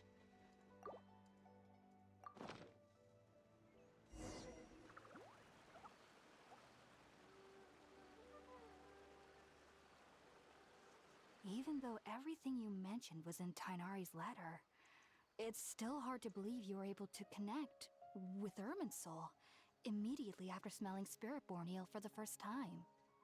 It took me nearly 3 years before I could do so. And everyone at the Academia even lauded me as a genius. You should know that some researchers spend their entire lives without ever successfully connecting with Irminsul as you have. So why does this incense allow people to connect to Irminsul? The ingredients used to make Spiritborn ale primarily consist of plants created by Greater Lord Rukkhadevata. These special ingredients are conducive to heightening our senses to the Dendro Archon's power. Since the root of the Dendro Archon's power lies within Irminsul, we can occasionally tap into her powers to peer into the depths of the earth. Naturally, anyone who can establish a connection with Irminsul in their first ever attempt must be a person of great understanding. Makes sense. But Paimon's got a question. Why was she sensitive to the smell of those plants for such a long time? That was primarily due to her body's unique constitution. Stimulated by the incense, she could perceive the Dendro Archon's power and experience the sensory overload, hence the adverse reactions. Taking in any scent similar to the ingredients of Spiritborn ale would cause adverse effects. Not to worry, though. It appears you've already fully recovered. Technically, your body should still be sensitive to the powers of the Dendro Archon, but unless you're using intentional meditation techniques, the scent of Spiritborn ale should no longer trigger such reactions. Whew. Well, that's a relief. I must admit, I am quite envious of your abilities. Even if it meant suffering from pounding headaches for the rest of my life, I'd consider it worthwhile so long as I could connect with Irminsul at will. Whoa. You're really serious about this whole thing, aren't you? I am a researcher after all. Pounding headaches with steel. No, it's not fun. As a member of the Ritaoes Darshan at the Academia, my main area of research is the stars and their connection to the fate of living beings. But there is still so much we don't know, especially regarding the mysteries that lie in the starry skies. Which is why I must turn to the all-knowing Irminsul for answers. If only my perception wasn't so limited. Unfortunately, I cannot guarantee that my every attempt to attune with Irminsul will be successful, or that doing so will leave my consciousness intact. I am currently in the stage of training known as Satyavada life. Many researchers in Sumeru have lost their minds while seeking to attune with Irminsul during this stage. Sages have said that Irminsul contains divine knowledge, and touching such knowledge without the proper preparations and abilities will only lead to one's mind caving in on itself. That's why we meditate alone. We need to ensure that our minds will be calm while minimizing the possibility of involving anyone else. Whoa. So knowledge from Irminsul can be super dangerous. Don't you ever feel afraid of the risk, Hypatia? Of course I do. Especially during nights that are pitch black with no moonlight, and dead silent without even the sound of insects. However, I've been feeling better as of late. I don't get as scared anymore knowing that I have a little neighbor living nearby. I believe that being able to see them is a sort of blessing from the Dendro Archon. But what's strangest of all is that they're clearly an envoy of the God of Wisdom herself. And they have the curious power to make people dream. What's so strange about that? It doesn't sound so out of place for a divine being, does it? Well, it's strange because nearly nobody in Sumeru can ever dream. Oh, is that true? Yes, well, to an extent. Only children can dream in Sumeru. Adults, however, never do. The sages say that wisdom implies rationality, but that which occurs in dreams is often neither rational nor logical. Yes, if one struggles with anxieties, those emotions could influence their dreams. The fact that the people of Sumeru do not have dreams is seen as a blessing by the sages. They believe that Greater Lord Rukkhadevata, the god of wisdom, is keeping us away from the foolish delusions you encounter in your sleep. I was born into a family of scholars in Sumeru City. Ever since I was a child, my parents would always tell me that I'll know I've grown up once I stop dreaming. I studied hard, enrolled as a student in the academia, and went on to become a researcher. Sure enough, I never dreamed again. But then, on the day I scared the little Aranara, I suddenly saw a dream again. It was incredible. Though I don't exactly remember what I saw, I clearly recall the feeling. I suddenly felt like I was a child again. Back then, I was foolish and ignorant as any youth would be, but I was free of fear. Maybe dreaming isn't as bad as we've made it out to be. Just be sure not to speak of this if you travel to Sumeru City. They'll look at you as if you've lost your mind. So, do you have any thoughts about the things she saw when she connected with Irminsul? Sorry. I'm afraid I don't have any answers as of now. All I can say is that what you saw is a memory contained within Irminsul itself. World forget me. What could that possibly mean? If only I could ascend past Satyavada life and begin Paripurna life. I might have some more answers for you. If you two are ever in the area again, please be sure to come and see me. There's no need to be thanking me. You two are my saviors. Besides, I'm already looking forward to tasting some more of your cooking.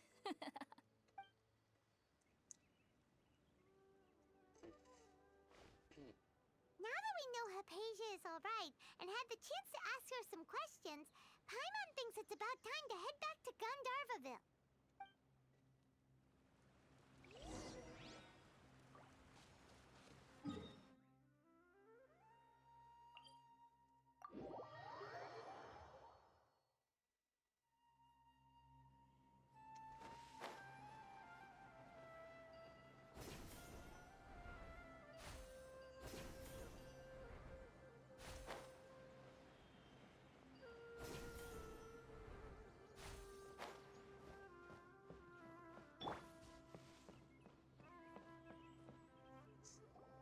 Think about it, Tainari. Refusing to join is tantamount to burying your head in the sand. I understand that you're a forest watcher, and that it's your duty to combat the effects of withering zones. But isn't it evident that such work is not a lasting solution to the problem? As Sage Kage clearly stated, your presence and guidance in Sumeru City is pivotal in finding a cure for Irminsul. How could you— Keep your emotions in check, Gulam. Let's at least listen to Tainari's reason for declining. We're here to invite him to the Academia, not to cause a scene.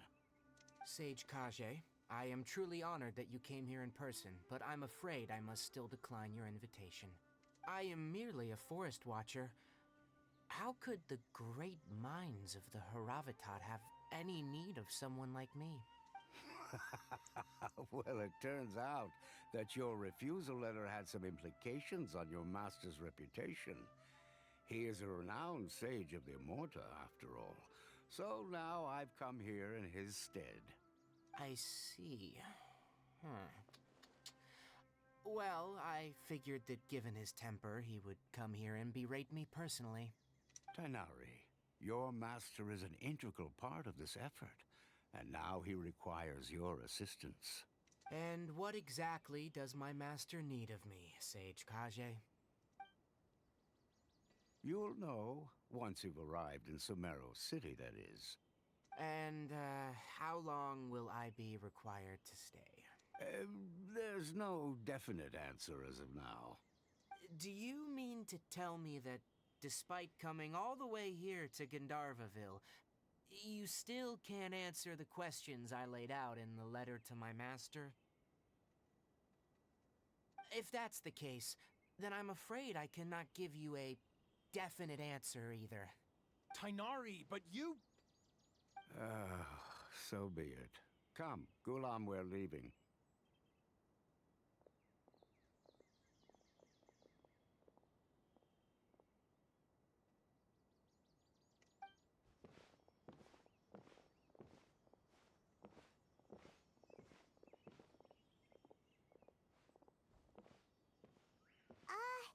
Tainari, what was that all about? It's nothing. Some people from the academia wanted me to go to Sumeru City to assist them with a project, but I had to refuse on account of all my responsibilities here. But all that can wait. How did things go with Hypatia?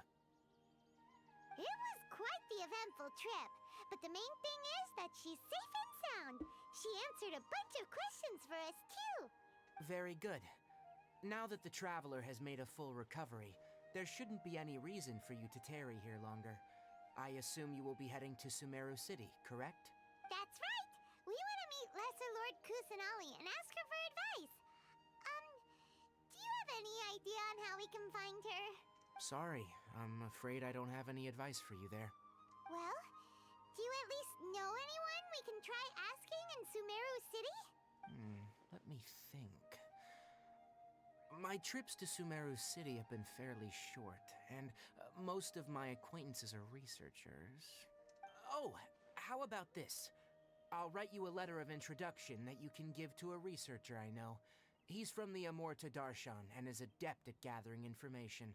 Asking him might prove worthwhile. Also, when you enter Sumeru City, you'll probably end up receiving something like this item here. I'm not sure if it will ever come in handy for you, but maybe you can give it a try. Oh? What is it? It's called an Akasha Terminal. It's a tool produced by the Academia that utilizes the legacy of Greater Lord Rukkhadevata. Some say that this item is the very basis of Sumeru's reputation as the City of Wisdom. Needless to say, this device and its usage fall under the Academia's expertise, so I'll leave it to them to show you how to use it. Great! Next up, Sumeru City!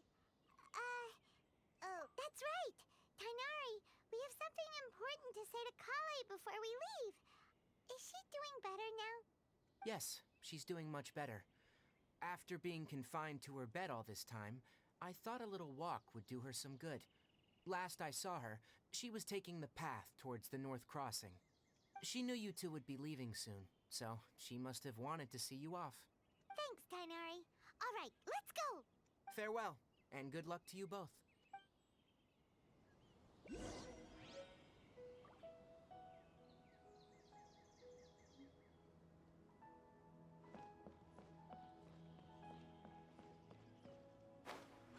Pay attention.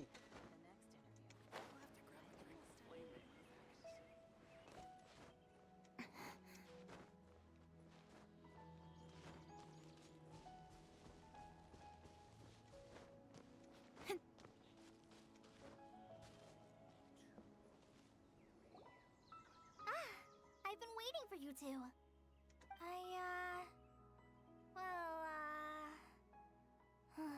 Never mind. I guess I should just wish you two a safe and successful journey. Thanks for waiting here just to see us off, Kale. We're headed to Sumeru City. Don't worry about me. I can take care of myself. My condition won't be getting in the way of my duties. I want to be a forest ranger after all. It's up to me and the others to protect the rainforest here. And, I'm sorry. I should have told you both about my condition when we first met. I just wanted you two to treat me as a normal friend. Not some girl that needs your sympathy. But I guess now I understand that the most important thing is for friends to be genuine with one another. There's no need to apologize, Kale. We should be thanking you for trusting us enough to be your friends and sharing your past with us. We're probably still gonna worry about your condition, but that's because we're friends and we care about you. Thank you. That means a lot. Before you leave, I have something for you. Oh? What is it? It's my recipe for pita pockets. I told you that I'd give you a copy, remember? My handwriting is a little, messy, so please don't laugh. Yay! Thanks, Kale. Now we can eat those scrumptious little pitas whenever and wherever we like. I hope that whenever you eat them, you'll both remember your time here in Gandharvaville. Well then, I, Trainee Forest Ranger Kale, bid you both farewell. Please visit Gandharvaville again. The Rangers will always be ready to assist you here.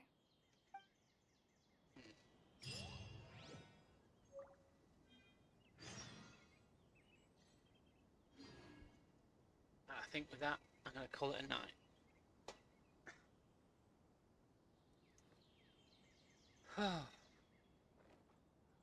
Oh dear. That was fun.